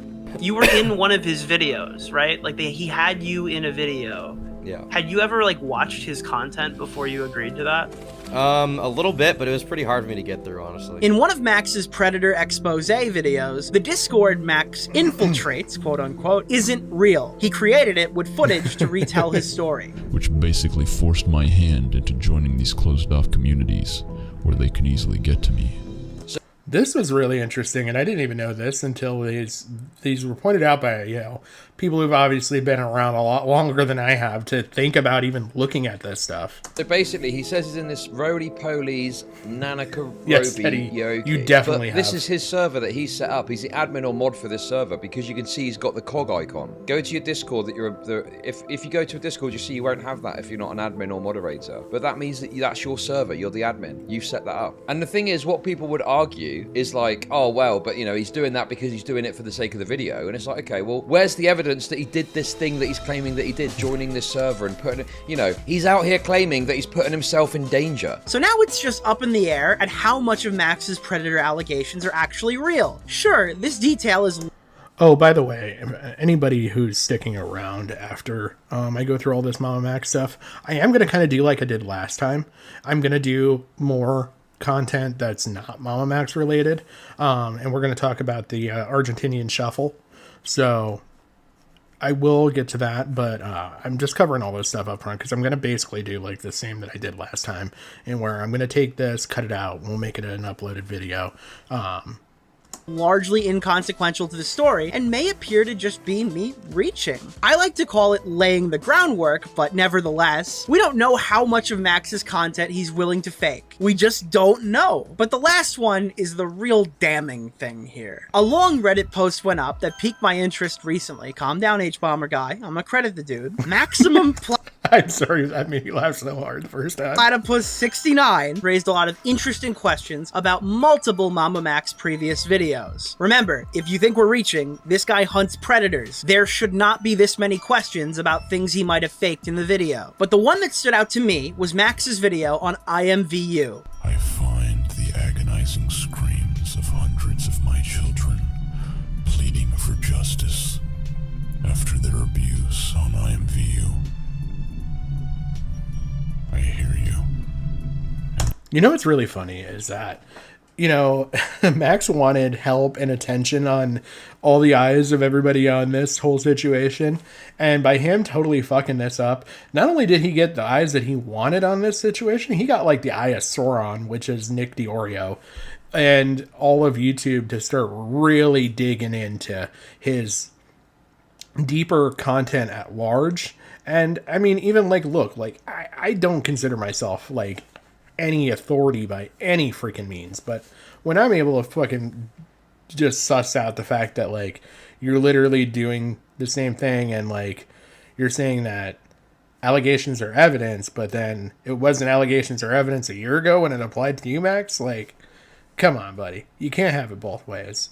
It's either one or the other. And it's one's going to detract or make you look worse. And I'm not upset that I ended up reporting it to the police the way I did. I was really nervous the first time around and it really bothered me. But the more I've said on this, the more I feel a lot happier with that I did go out and do that. Because you know what? Even if it wasn't the right thing to do as far as some people are concerned, it was the right thing to do in my book. You will go through this alone. No more. We will help you.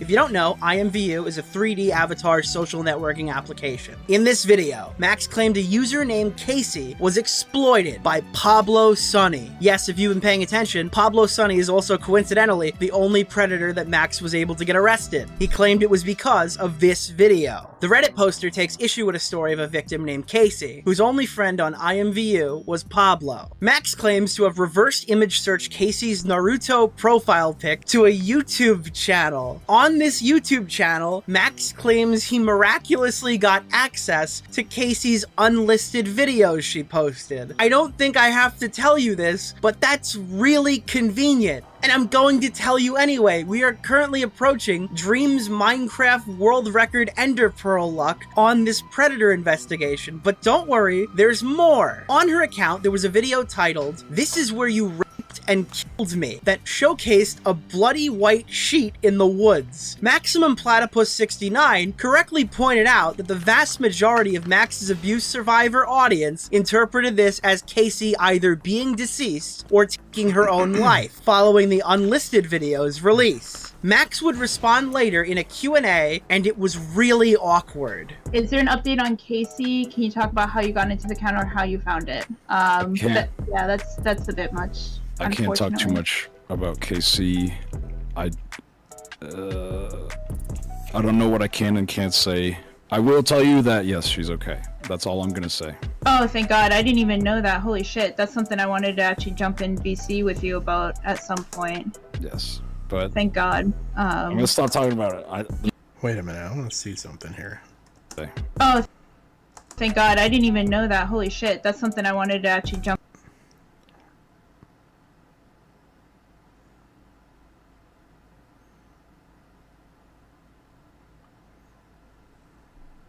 Wait a minute. Max, did you seriously claim to put away 20 plus predators on one of your videos?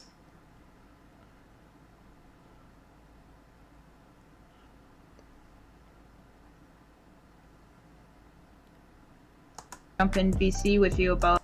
And it's kind of funny that that person's also Casey, and then there's Casey. At some point. Yes, but... Thank God. Okay. Will you collab with Muda for future projects? I'm gonna stop talking about it. There's a lot I want to say about it, but I can't fucking talk about it. Yeah, we'll respect her privacy too. We'll respect.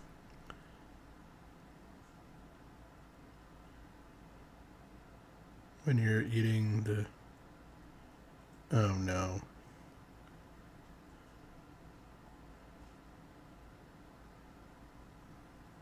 There's some... This Discord's weird, man.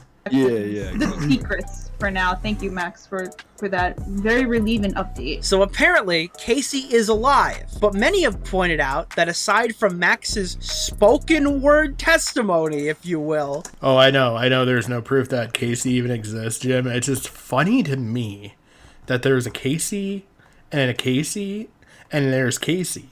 It's just like... I wonder where he got the inspiration for the name. There is no concrete proof that Casey ever existed, like at all. Like at the time of Max's upload, Casey's accounts were deleted. Look, it's one thing to recreate a piece of media to tell a full story of what really happened, and it's another to create an entire human being and plop them down in an active predator investigation because you're a filmmaker. But what was the cost? Everything. A teenage girl, known only as the moniker KC157434, takes her own life after being groomed and raped. Wait, so you straight up just said that? By a man she met on the platform. Is this girl Casey even a real person? He claims in his video that he... Hey, by the way, I believe this is part of the videos that I threw up in the playlist. I moved a bunch of videos over earlier this evening, so if you're looking for any more additional Mamamax content, check out that playlist. I try to link all the videos that I use, and typically there's even a couple that I don't use in there.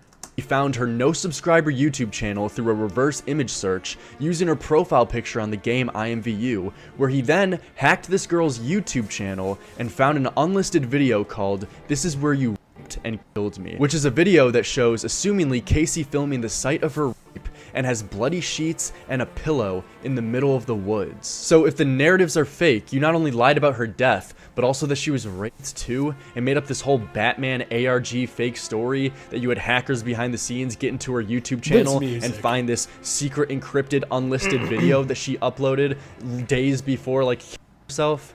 This is nuts. Take a look at the post. I'll link it down below. While I will say the OP's evidence is fairly compelling, much like the other 3 allegations I have just levied, there is unfortunately no concrete proof that Max is lying or faking anything. But what if there was? What if this entire segment was just backstory for the biggest nuke that I've ever dropped in my 5 years on YouTube? Oh wait, I forgot. Leaked call. Oh no. Are you dipping too, Max? I'm down to keep talking to you if you have more questions. Don't be fooled now, you haven't seen anything yet. In fact, any of the 3 upcoming reveals in isolation would be career-ending for really any YouTuber in Max's... Okay, so before we really get into this, this is the biggest real key thing in Nick's video here, and then we got a couple other things that we'll cover for that, like I said, that come from the QR codes that are also part of this call. I think we actually have a good chunk of the call between what we hear right now and what we're going to hear. Fields. I also think what you're about to see will be fairly shocking to his audience of sexual abuse survivors that he's farmed for cash month after month on Patreon. For that reason, alongside transparency, I will allow the next 8 excruciating minutes to play unimpeded. By the way, the captions that Nick puts up in this next section are mint. Like, they're just... it's just perfect. And I will only rejoin you after Max Striker's reputation has been thoroughly eviscerated. At the 1-minute mark, your mind will be blown. At the 5-minute mark, you'll be thinking it can't possibly get any worse. And around 2.5 minutes later, you'll realize it can. And it is. Enjoy. So recently, people have been saying that your investigations kind of skew the line between fact and fiction, because they're finding things that you've created as context for the video. I think people are pointing to the disc. So this is really how many investigations are fake? That's the question, basically, we're getting to. Discord server that you were an admin of when you were showing it. The lawsuit that you changed the name or whatever. How much of what you do is kayfabe and how much of it is legitimately, like, live? This is the investigation, here it is. So, the investigations themselves are real, but obviously the films have fictional elements. Nick points out a very good point there.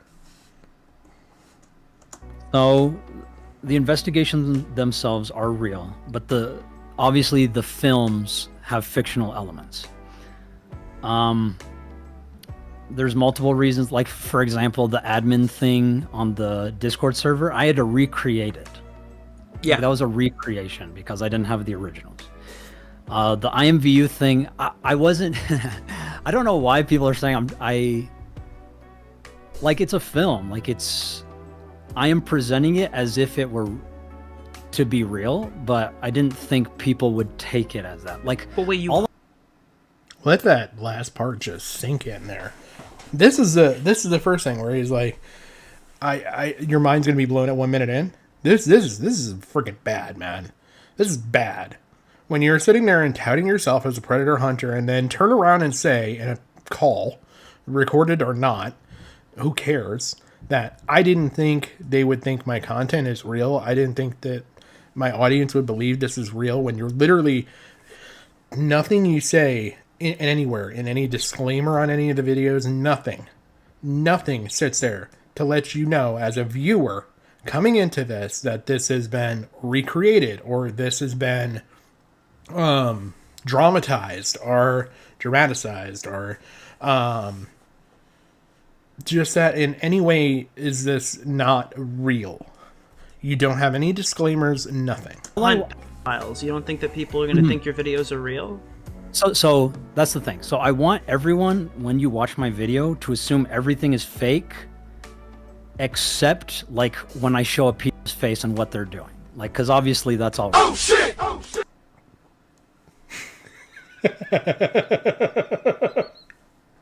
Sorry, I knew I was gonna laugh. I was trying to pause before that. Oh, sorry. I know I said unimpeded. My bad. Won't happen again. So I want. Okay, there was another. I did find another QR code, so I'm down to like I need one more. I think I'm missing, so we're going to. I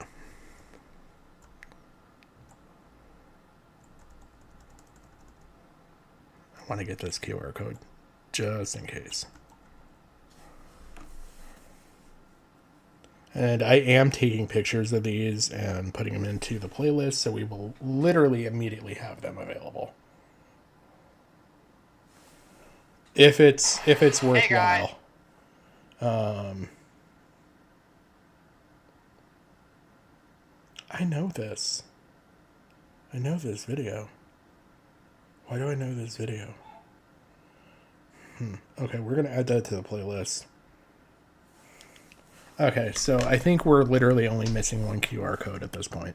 I said unimpeded. My bad. Won't happen again. So I want everyone, when you watch my video, to assume everything is fake, except like when I show a pedo's face and what they're doing. Like, because obviously that's all real. And that's why we include like Mega Drive links to show like this is the full evidence. This is all real.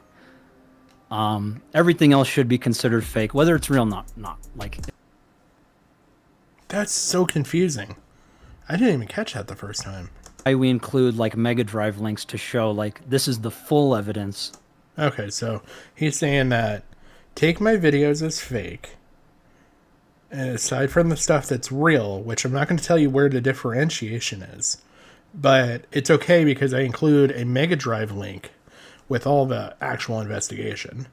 This is all real. That is real. Everything else should be considered fake, whether it's real or not. Like, if I'm.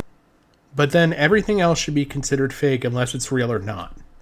What the fuck do you even mean by that, man? Sending viruses to a pedo, whether that's fake or real, that's on purpose. Because I don't want people to know if I'm actually sending viruses to pedos, because that's implicating myself. Okay. What does that matter? Like, if they're real, what the fuck does that matter, man? Hey, Victor, how you doing, bud? So, I guess the next logical question from there is just asking, because now it's come up saying, like, well, you've never been to court. What have you done? What is the most substantial outcome of a predator hunt that you've done? What is the final nail in the coffin? You're like, I feel like this, honestly, right here, when paired with the half-baked video that even I went through when I did all the first stuff, that I thought it was fucking damning, that half-baked video. Like, it was a great fucking stream. Who's that absolute con man, shyster? Anyone who believes... Yeah, they should be ashamed, honestly, Victor. But yeah, this, I feel like, was the nail... This... Okay. I want to be careful with my wording a little bit here, because I have to skirt around things, because Max has done things in the past. So, if his apology was the dagger to the heart, this was the stick the knife in your throat and pull it all the way to the right. if you had to go tell somebody, oh, what do you do? What does Max Stryker do? What's your proudest moment? Honestly, the hunting pedos isn't my proudest aspect. The thing I'm proud of is inspiring those who are CSA survivors to fight back. That is my goal. Have you ever gotten someone arrested? If I have, then I don't. No, I don't think I have seen his rant about canceling Charlie. I've seen the apology video, but that's the most I've seen. Oh my god! Why am I not surprised? I'm not surprised. He is really. I'm gonna put up our word of the day here. This is literally the definition. I should have just played Megalomaniac by, what is it, Red Hot Chili Peppers, I think. probably is the intro song, but I thought that Welcome to the Internet version was probably a little more applicable to his previous hentai career. But yeah, this is the best definition I got. Don't know it. You went on my podcast to tell me that you've got someone arrested and it was because of your video, just to be clear. Would you like to re-answer that we saw this again? question? I've been emailed stuff like, hey, you got this guy arrested, congratulations. No way he said that. There's no way he freaking said that. He really is fitting that definition right now. I can totally cancel you, Charlie. I'm the pedo hunter. Oh my god. This man.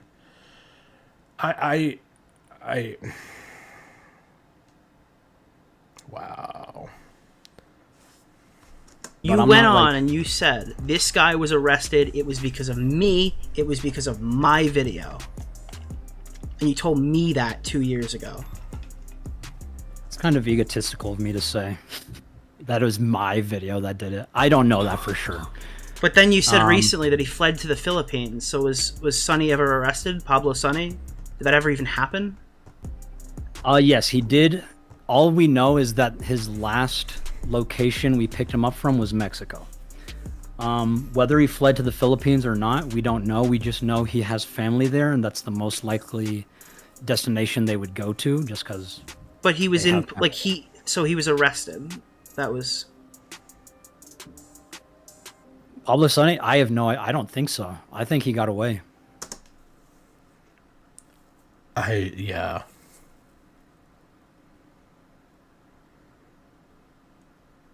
Oh my god, I can't believe Slug exposed that. Oh, I might have to pay attention to some of what Slug's saying, I guess. I'm still a little bit miffed at him because he said that I basically didn't do anything by reporting Max to the police because I did the FBI tip line. Like, what the fuck else am I supposed to do?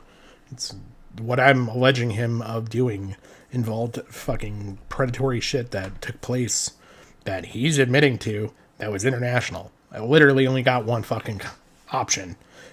He's in the United States, I'm in the United States. The other victim in that scenario was in fucking Australia. So it's either I reported to the Australian authorities, which are, I don't know if they're really going to believe in American saying things, or I don't know, report it to the FBI for my country because that's where Max lives, and that's would probably be the ones to handle a fucking investigation.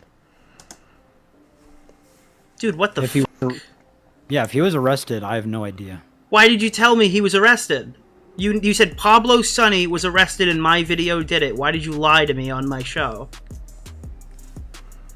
Yeah. That's just interesting. Thank you for that information, Victor. I appreciate it. I did not know about that. Yeah, I agree, Jim. That's why I did what I did. Like, I, honestly, when you rationally go through crap, there's only one place for me to fucking report shit. You have a clip of that? Yes. It's in something I've been currently editing. Yeah, send it to me. Okay, give me 2 seconds. Exactly, Jim. I think there's even a video on YouTube. Actually, can you just jump in the screen share? I'll just Thank you for making me not think I'm crazy. I guess I can hear stuff, but I can't see anything. That's all you need because of the visual. Oh, I think that's our missing one.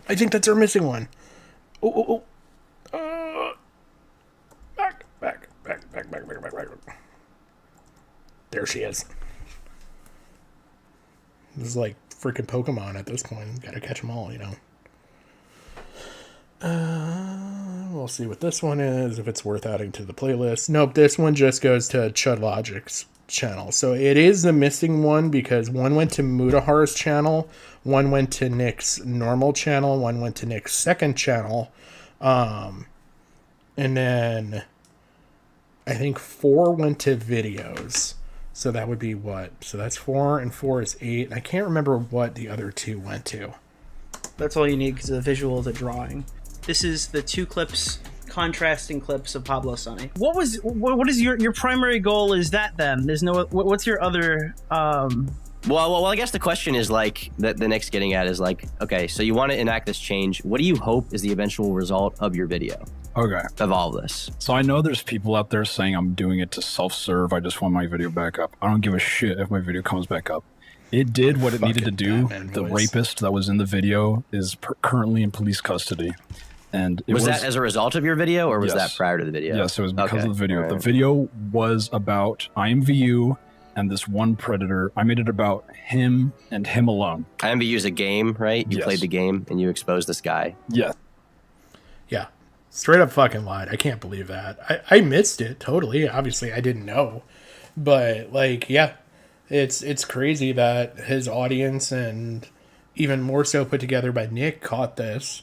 But, like, this dude is all over the fucking place with lies and just bad faith arguments and everything else. Yes. Do you mind walking me through the chain of events that led from your video to him being imprisoned? Yeah, so I dropped the video. The end of the video is a call to action. Usually all my videos are a call to action, like, find him. You know, that could be taken as quite the admission considering what happened with Magnetar there, buddy. And we did. So in this case, find him meant like you didn't know who he was. You wanted his doc so he could go to jail. All we had was his face and his voice. Right. And out of that, I said find him, and then within 24 hours, we found him. And then I started social engineering all of his friends to give me his information, and they did. And then we pegged him. He fled to Mexico. We found where he was in Mexico. Wow. I don't know if the police... He was from Canada. So I don't know if the police asked him to come back. As all terrible people are. Mm-hmm. I don't know if the police asked him to come back or he went. So I don't know if you followed this James Bond. I don't know if you followed this James Bond plot line so far. So this is a Canadian person on a virtual chat app that did all this stuff, apparently led to a girl unaliving herself, and then said Canadian fled to Mexico, and then he was arrested or drawn back to Canada and arrested, one of the two. Okay, but when we first heard everything, Max was saying, oh no, I don't know if he got arrested, and then he possibly fled to the fucking Philippines. This motherfucker is like the goddamn VR chat James Bond. On his own volition, or they forced him to come back. I don't know any of those details. I just know he went back to Canada and was in police custody for a certain amount. No, I think honestly, if we need to stop comparing Max to Batman, because I feel like that inflates his ego.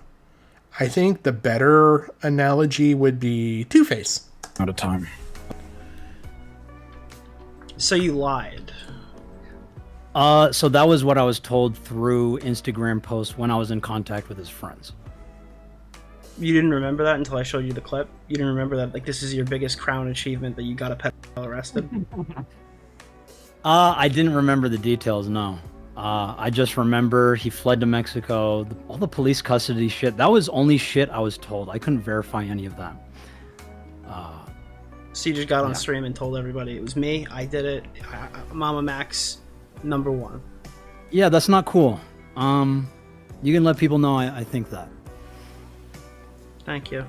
So that was one of the major points of contention. Last question. This is an ethical question, one of my favorite types of questions. In your previous investigations, what have you done to ensure that the evidence you're passing over to police is sufficient to get, prosecution? And what precautions do you take to make sure it's usable in a court of law? So with Wayne's probably the best one. We literally had him in a voice call. Like, it's like the Mega Drive. Like, it's literally us saying we're 14 years old. He's saying, yeah, I want to see your pussy. I want to see, I want you to ride me and shit like that. To what he thinks is a 14-year-old, and we verified that by telling him, like, I don't know, I'm young. I don't know, I'm only 14. I think that should be sufficient to put him in prison.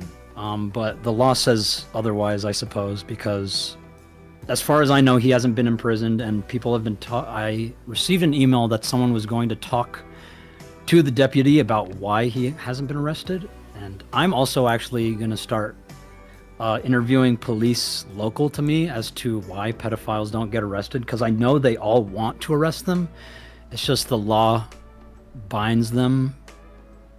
So you've never For some actually gotten a pedophile arrested? Not to my knowledge. So your content... No, Victor, as far as I know, this is the leaked call just through the video with Mutahar and Nick did. But Nick also left a couple Easter eggs in there where he's got more to this call that is than is actually displayed in the video that he put in through the Mamamax style keynotes of having QR codes. Is just making fun of pedophiles online. I suppose, like I said, my biggest goal is to inspire survivors And some of those to are fight back. And some of those are bad. Like some of these things that like I don't know if anybody realized yet that Nick did these freaking videos in here, but like he embedded all this stuff, but it's really bad, some of the stuff, because I watched a couple of them, and that's what really swung me as far as making the freaking funeral like what is it? This thing.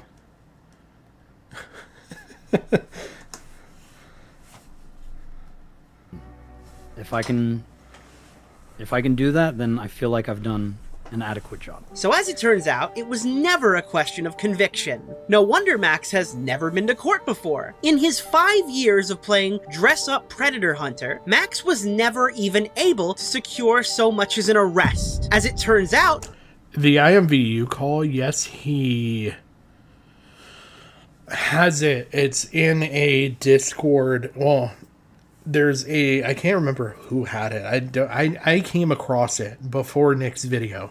There's a video with the Discord call, and I think it goes into that platypus person that Nick had tagged that it's a Reddit post. So basically, the Redditor posted the Discord recording where Mamamax says that is talking about the Casey person, but I thought there was also another one that was same or similar where he's talking about the IMVU situation. And then the call stuff that you saw just before with Nick with Mamamax is from Half Baked. So there's a couple different layers to that onion to get all the information. all you need to be a distinguished predator hunter on YouTube is to farm inadmissible evidence by pretending you're a minor and sexting those predators. In fact, let the record show, we can count at least one time Max has sent pictures of his own ass to perverts online so they can record. Yeah, the IMVU thing, I believe, is completely made up. So that's the Pablo Sunny guy is the IMVU side of stuff that's totally made up. Then there's also the made up victim with Casey. So he literally made up both sides of the fucking coin. Record themselves beating off to it. But I should say allegedly made up because we don't have proof that they don't exist, which I don't know how you prove a fucking negative, but we don't have proof that they exist either. We can't count at least one time Max... And the most we can go off of is Max saying that everything in his videos are fake unless otherwise proven real, and he never shows the fucking real shit.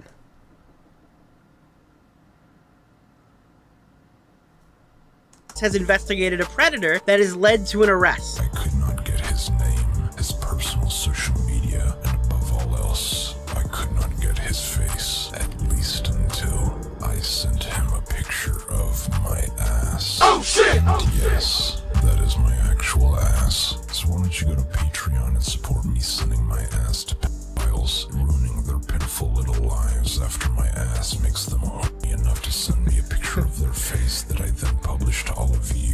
Somebody get this guy's Patreon. We need to fund this operation more. So just to clarify, the vast majority of Max's content is fake. He's flabbergasted that you stupid viewers thought it was real. He's also lied about getting arrested to try to bolster his credibility in the past, and he can't even keep his story straight now. Finally, when asked what he does to make sure his investigations are ethical and could lead to prosecution, Max more or less confirms that he's a content vigilante with no ethical framework for serious stories. I hope now it's become evident why he responds so dramatically to the slightest criticism. Max is a liar. Max is a con artist. And now everyone knows it. Is there a single person that Mamamax can point to that he can claim conclusively was arrested as a result of one of his investigations or reports? Have you ever gotten someone arrested?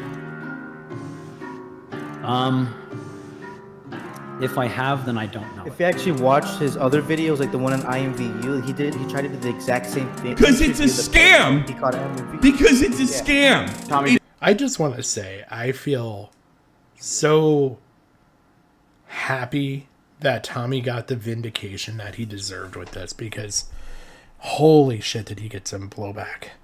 But okay, I'm gonna do this really quick because I don't want to cut into any more in Nick's video, but we do have to bump a couple things up here. I don't know, we're just gonna watch these really quick. So these are from the embedded links within Nick's video. Every conversation makes a difference, and I think the thing that sets you aside from most of your friends is I believe you are a truth seeker, whereas they feel more self-serving. With everything else that I've seen from other, I guess, pedo hunters, the way Max was going about it in the videos that I had seen at the time, it just... He was putting himself out there and literally catfishing predators and trying to get that evidence. And I was like, I mean, if he can do all this, maybe we could find a way into the cult one day and get all the evidence and implicate the shit out of Camden. What part about Max's investigations really drew you in?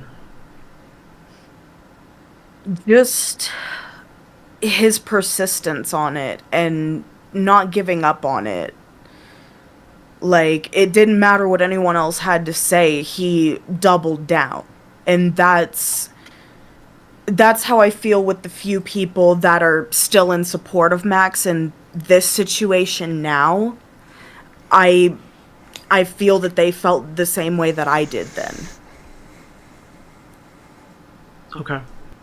Yes, so I would like to explain my position on this. Sure. Okay. So, the purpose of the NDA is to protect the survivors.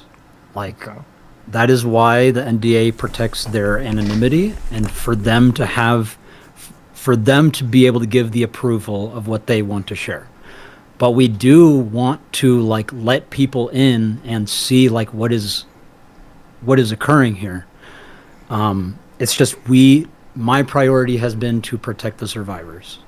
But you do understand, say Charlie looks at everything, hypothetical, right? Mm-hmm. Charlie can't then go, guys, there's a predator on the loose. I saw it on Discord. That wouldn't be sufficient for his audience. It's one thing to get somebody on board and to get moral support behind the scenes and join a group chat. It's another thing to get actual support, the stuff that you're looking for, and you won't get that until you show more publicly.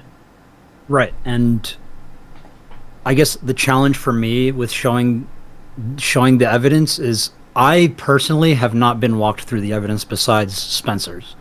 The survivors in the server, not all of them are as active as we would like them to be. Obviously, a lot of them have trauma, they talk about it, and that it's hard for them to actually just sit down and speak with me. But that's why I've been just asking the general public to please be patient. Like, there's a lot of things we need to wait for. I am just trying to get the word out that this is Camden Gerard Davis. This is what the accusations against him are. And it's also, you can also, like, we are fine saying this is all alleged. Like, we are fine if... Well, you can't just say it's alleged now. No, because because... him a pedophile. Yeah, 100%. That's not... Yeah. I'm fine doing it because I trust them. But Okay, all I wanted to do... But you said you didn't review most of the evidence besides Spencer, though. I reviewed the evidence. I just haven't had the context as to what it is pertaining to. So you looked at the evidence, but you don't understand. Yeah, in the exact timeline, which has been why just one of many reasons why it's been such a struggle to create the comprehensive timeline as I'm waiting on a lot of different things. But you see, that's why people are inflamed with you right now. It's because you just told me in this call that you didn't properly review every single victim, and now you're comfortable calling a man a pedophile, right? Like, you know, whatever happened, I'm not sure, I don't know, but whatever happened, you're calling him a pedophile. Now you're saying in this call that we're fine using the term allegedly. You've been calling this person a pedophile, and you've been having this expectation that we just jump on board when, you know, you are the chief investigator in this. It's not me, it's not Nick, it's no one else. You are the chief storyteller, the investigator, the person who has, we believe that you were the only person up till now who has reviewed every single bit of evidence and put the context into your head. And if you've only read Spencer's, which is fine, that's one testimony, we've been told that he has trafficked hundreds of people. Is there evidence now that there are hundreds of people? You only appear to have 5 or 6. So we can get into the public stuff at a later time. I would like for Spencer to finish, unless y'all are finished with asking Spencer questions. Okay, so before we start this next video, that was 3 videos in a row that I wanted to play uninterrupted. These all came from the key stamps with the QR codes that Nick had in his video that I don't think anybody's really covered yet. That last video is fucking damning, if you ask me. Like, holy shit, he's talking about backpedaling his allegations. And that he doesn't even know everything. Like, I don't know if everybody kind of caught that from that, but feel free to go back and listen to it. Holy shit. He hasn't even talked to all the fucking victims. And he doesn't even understand the whole fucking story. And he's expecting these people to go forward with this allegations, if you want to call them that, now that we're backpedaling, Max. Oh, bro. I wish people would, like, understand, like, that's why I wanted to do, like, hopefully this one last freaking stream on this dude. This is to point out, like, Nick had some fucking, like, people think the nukes came, and the nukes came and they dropped in his main video, but that was a holy shit moment for me. Thank you, Jim, by the way, for, like, pointing that out, because I've had a lingering question. Okay, so in the playlist, let me just get around to this. So in the playlist that I have posted, I have in there Colton's call where he goes over the police reports. And this is all the stuff that apparently the police are doing nothing investigating a rape. Well, they definitely have. And I'm trying to think of how to say this without getting myself into any trouble. So the police went through, they did their normal investigation process where they interviewed the victim or the person making the allegation. They then went and found Camden. Shocker, I know. And nobody else can find the dude at this point. But they sat down with Camden twice and had an interview with him regarding this whole allegation. And in both times that they sat down with him, no one in the police department or that are detectives that are investigating an alleged sexual abuse crime detected any other victims in the house. I just find that fucking weird, man. Like, I really find it fucking weird. The police were in there not once, but twice. And, okay, the police are not always like, the best, I guess, is the best way to say it. Like, there's been many a situation that I can point to where, like, the police have really screwed up. But twice? You're telling me you had a detective in the house twice and he didn't catch on to anything? And based off of what they were telling him, and this was, again, a victim's allegation before all this stuff came out, to a detective and the police department. And they were able to find Camden. And they then just said there was not enough evidence. There's so many things that, like, just don't add up for me in this whole thing. Oh, yeah, I agree totally, Jim. They definitely looked into it. And they definitely deemed it inactionable, but it's just... Okay. Yo, what's up, guys? So, this last video that we're going to cover on this subject, at least for now, again, unless something really comes out like... Oh my god, I need to freaking go back over anything, but I think we're just at, like, literally, we're lowering the coffin into the ground. Everybody's throwing their flowers on it, and we're saying our goodbyes to Max at this point, okay? I honestly feel that's the case. I mean, I don't even feel like there's much left to laugh at this point. He's obviously going to continue to do stupid stuff, but... I don't know if there's enough content to even come back and, like, look at it at this point. But I did want to cover this because I believe Sen actually does show the video. Yes. Okay. So this covers the paywalled video that is on Mamamax's Patreon.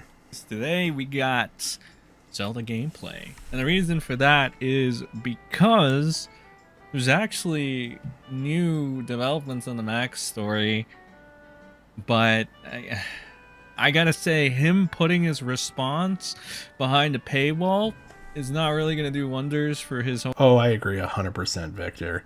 Yeah, it's always bothered me, the whole hundreds of victims, and it's just, we have trouble finding them, and we like... There's not much of a trail even to point to. Like, that, it's not like, okay. Whisper. I had to have my wife explain to me what Whisper is, because she's from the latter part of the generation than I am. And I didn't know Whisper is just basically like an anonymous service that, like, you can anon post and try and, like, drum up.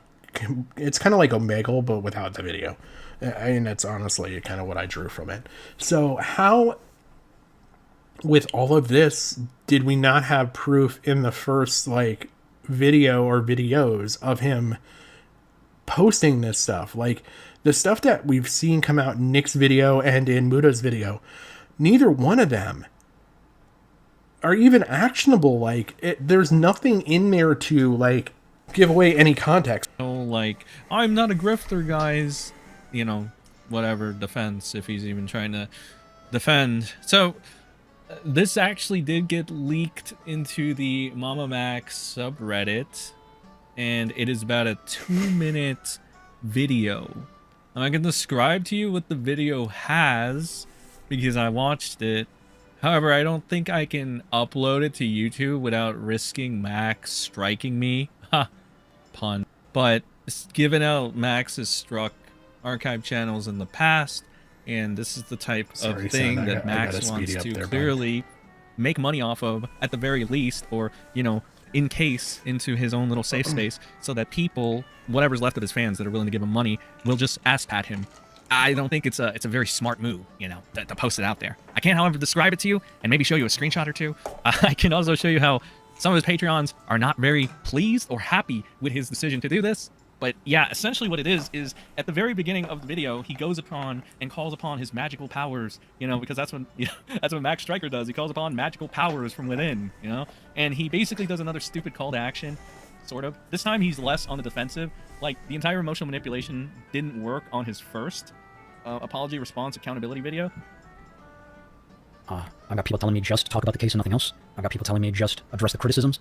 I've got people telling me just apologize. I feel like I'm being pulled in every which way, and no matter how hard I try, I cannot make everyone happy. So this time, Maxi Boy, or Maxi Pad as I like to call him, is trying a different approach. And that different approach, this time around, seems to be more of a going scorched earth and just taking down anybody he can along the way. Throughout the entire video, Max is playing footage in the background of not only just random chatters and tweeters that are against him, and I mean, these are literally nobodies that are just chatters, and he's putting them there, you know, while he's saying these people, you know, they're the ones, they're the evil ones. He's also putting footage of the notable influencers that exposed him. Most importantly, Mutahar of Some Ordinary Gamers, who, if you saw my video the other day, or earlier, whenever this video drops, you know that he's actually threatening to sue Mutahar now for breaching... I kind of want to read these. Jesus Christ, Max, why do you fucking use language like this? Like, you're trying to talk down to fucking people. Like, I'm not even going to read that. It literally amounts to nothing. Jesus Christ. How does this man fucking put so much effort into nothing? Executed by parasocial relationships, where followers elevate the words of their favorite online personalities to an almost sacred status.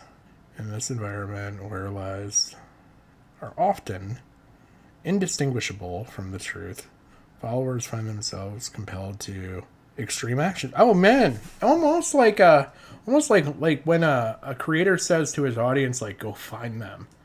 Like, that kind of sounds like what you're talking there, Max. I feel like I've heard that before. Where lies are often indistinguishable from truth, followers find themselves compelled to extreme actions, including harming the innocent. Kind of like calling up somebody's job and like attacking them personally and their family, and making sure they get fired and all that based off of an allegation from their favorite YouTuber. Like that kind of stuff, Max. I just want to know. I want to know for context, Max. We have been meticulously documenting these behaviors and of cross-referencing them with criteria of thought reform. Okay, so you're trying to psychoanalyze your fellow YouTubers? So the other day, or earlier, whenever this video drops, you know that he's actually threatening to sue Mutahar now for breaching an NDA, which we all know is really just Max snaking Mutahar. Okay. Spencer and I are considering a class... I did see this, and I did want to read it, everyone. Spencer and I are considering a class action lawsuit against Mutahar for breaching our non-disclosure agreement, citing harassment on live streams, defamation, and causing emotional distress. Okay, I'd literally like to see you prove any of that down the line. You can maybe go for the breach of NDA, depending on your legal terminology in there, but with GTP being your legal advisor, I'm not too confident that there's not going to be an easy enough way to get around that, especially if there was a cap in time, which typically with an NDA, you have to have a time limit on it. It can't be an indefinite period of time. Inciting harassment, I still don't see how he's incited harassment. I've never seen Mutahar incite harassment. In fact, he's done exactly the opposite. He's tried to quash harassment and direct you and guide you based off of similar investigations that he's done. Causing emotional distress. And the defamation. I can't think of anywhere that Mutahar has written anything about you there, Max. So funny enough, going through all this illegal shit that I've been going through, as far as like learning about another person that I'm eventually going to cover, I've had to learn some legal terminology. And so the easiest way to think about this stuff is slander is spoken word. S to S, slander, spoken word. Okay? Defamation would be written. As far as I know, and as far as I've seen, Mutahar has not defamed him in any way, shape, or form. I have not seen anywhere he's written or anywhere where he's committed without proof of anything other than his opinion. He's extremely rich, so the lawsuit seeks $1 million in damages to distribute between all of you. So this has got to be in his victim server. I don't know if that was like necessarily outlined that this was already in the victim server, but I'm assuming that's why, because of who else would it be distributed to? All you have to do is testify against him. Oh my God, Max, this is so bad, man. Now that I'm reading this with more context and like looking at shit, this is so bad, bro. Oh, libel is written. Well, I guess defame. Wouldn't defame fall under the same thing? I don't know. That's why I'm not a fucking lawyer. I do accounting. Where was I? You would have to testify against him, particularly regarding his actions, if not speaking. His actions. Not speaking to any of you about the evidence and the impact his behavior has on you. About the evidence and the impact his behavior. That's such a leading thing right there, in my opinion. Okay, so the portion of this that I'm hung up with here, and why I've been silent for a minute here, I apologize. So all you would have to do is to testify against him, particularly regarding his actions, not speaking to any of you about the evidence, and the impact his behavior has had on you.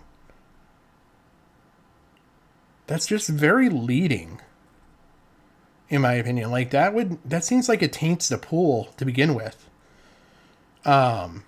Spencer has agreed to be a lead plaintiff, and I'll do all of the hard work.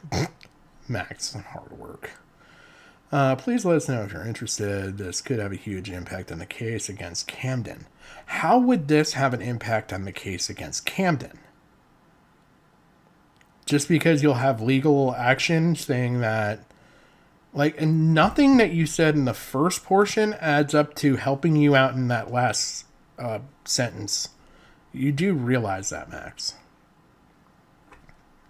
Wow. Okay, I'm going to keep going. Keep in mind, this is somebody that Max called a brother, and just because his brother wanted to see concrete evidence that Max wasn't a con man, Max's response is... Okay, and then this was... Think deeply and clearly about this case. Other well-known... Self-admit mistakes. Bro, you really messed up here.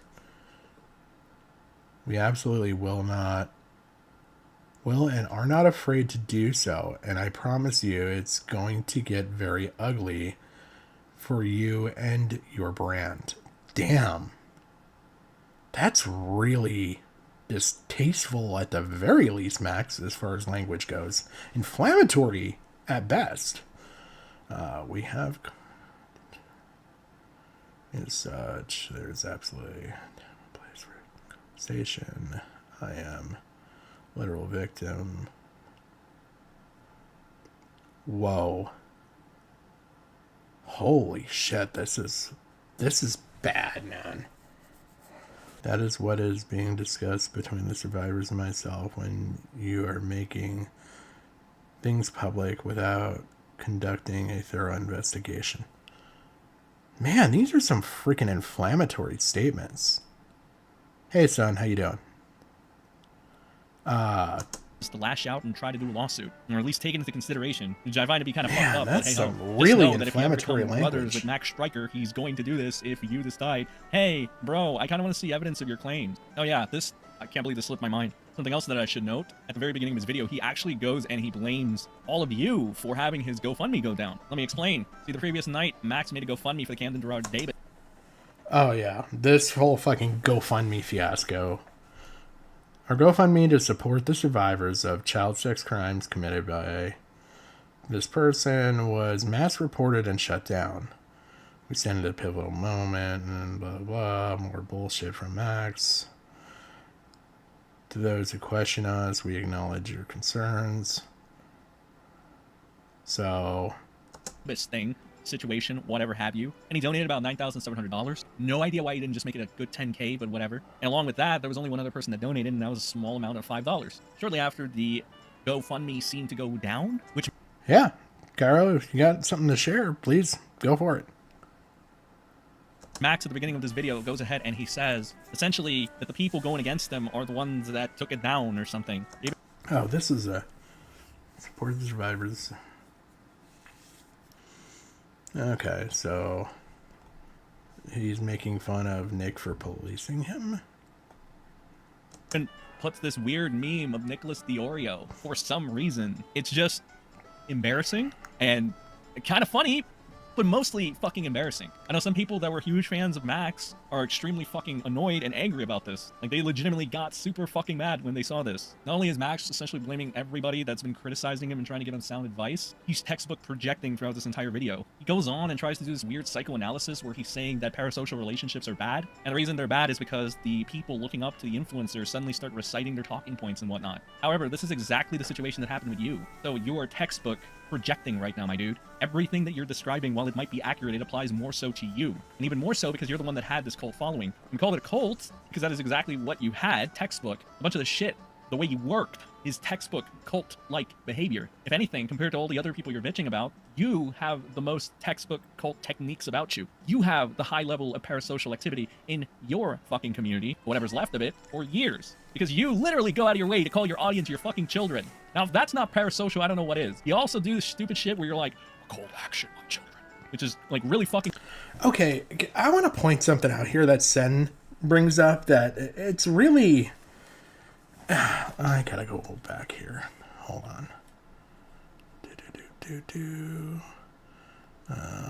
Definition of Max.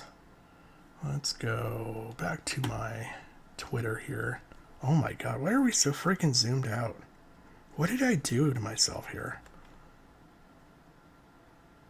Okay.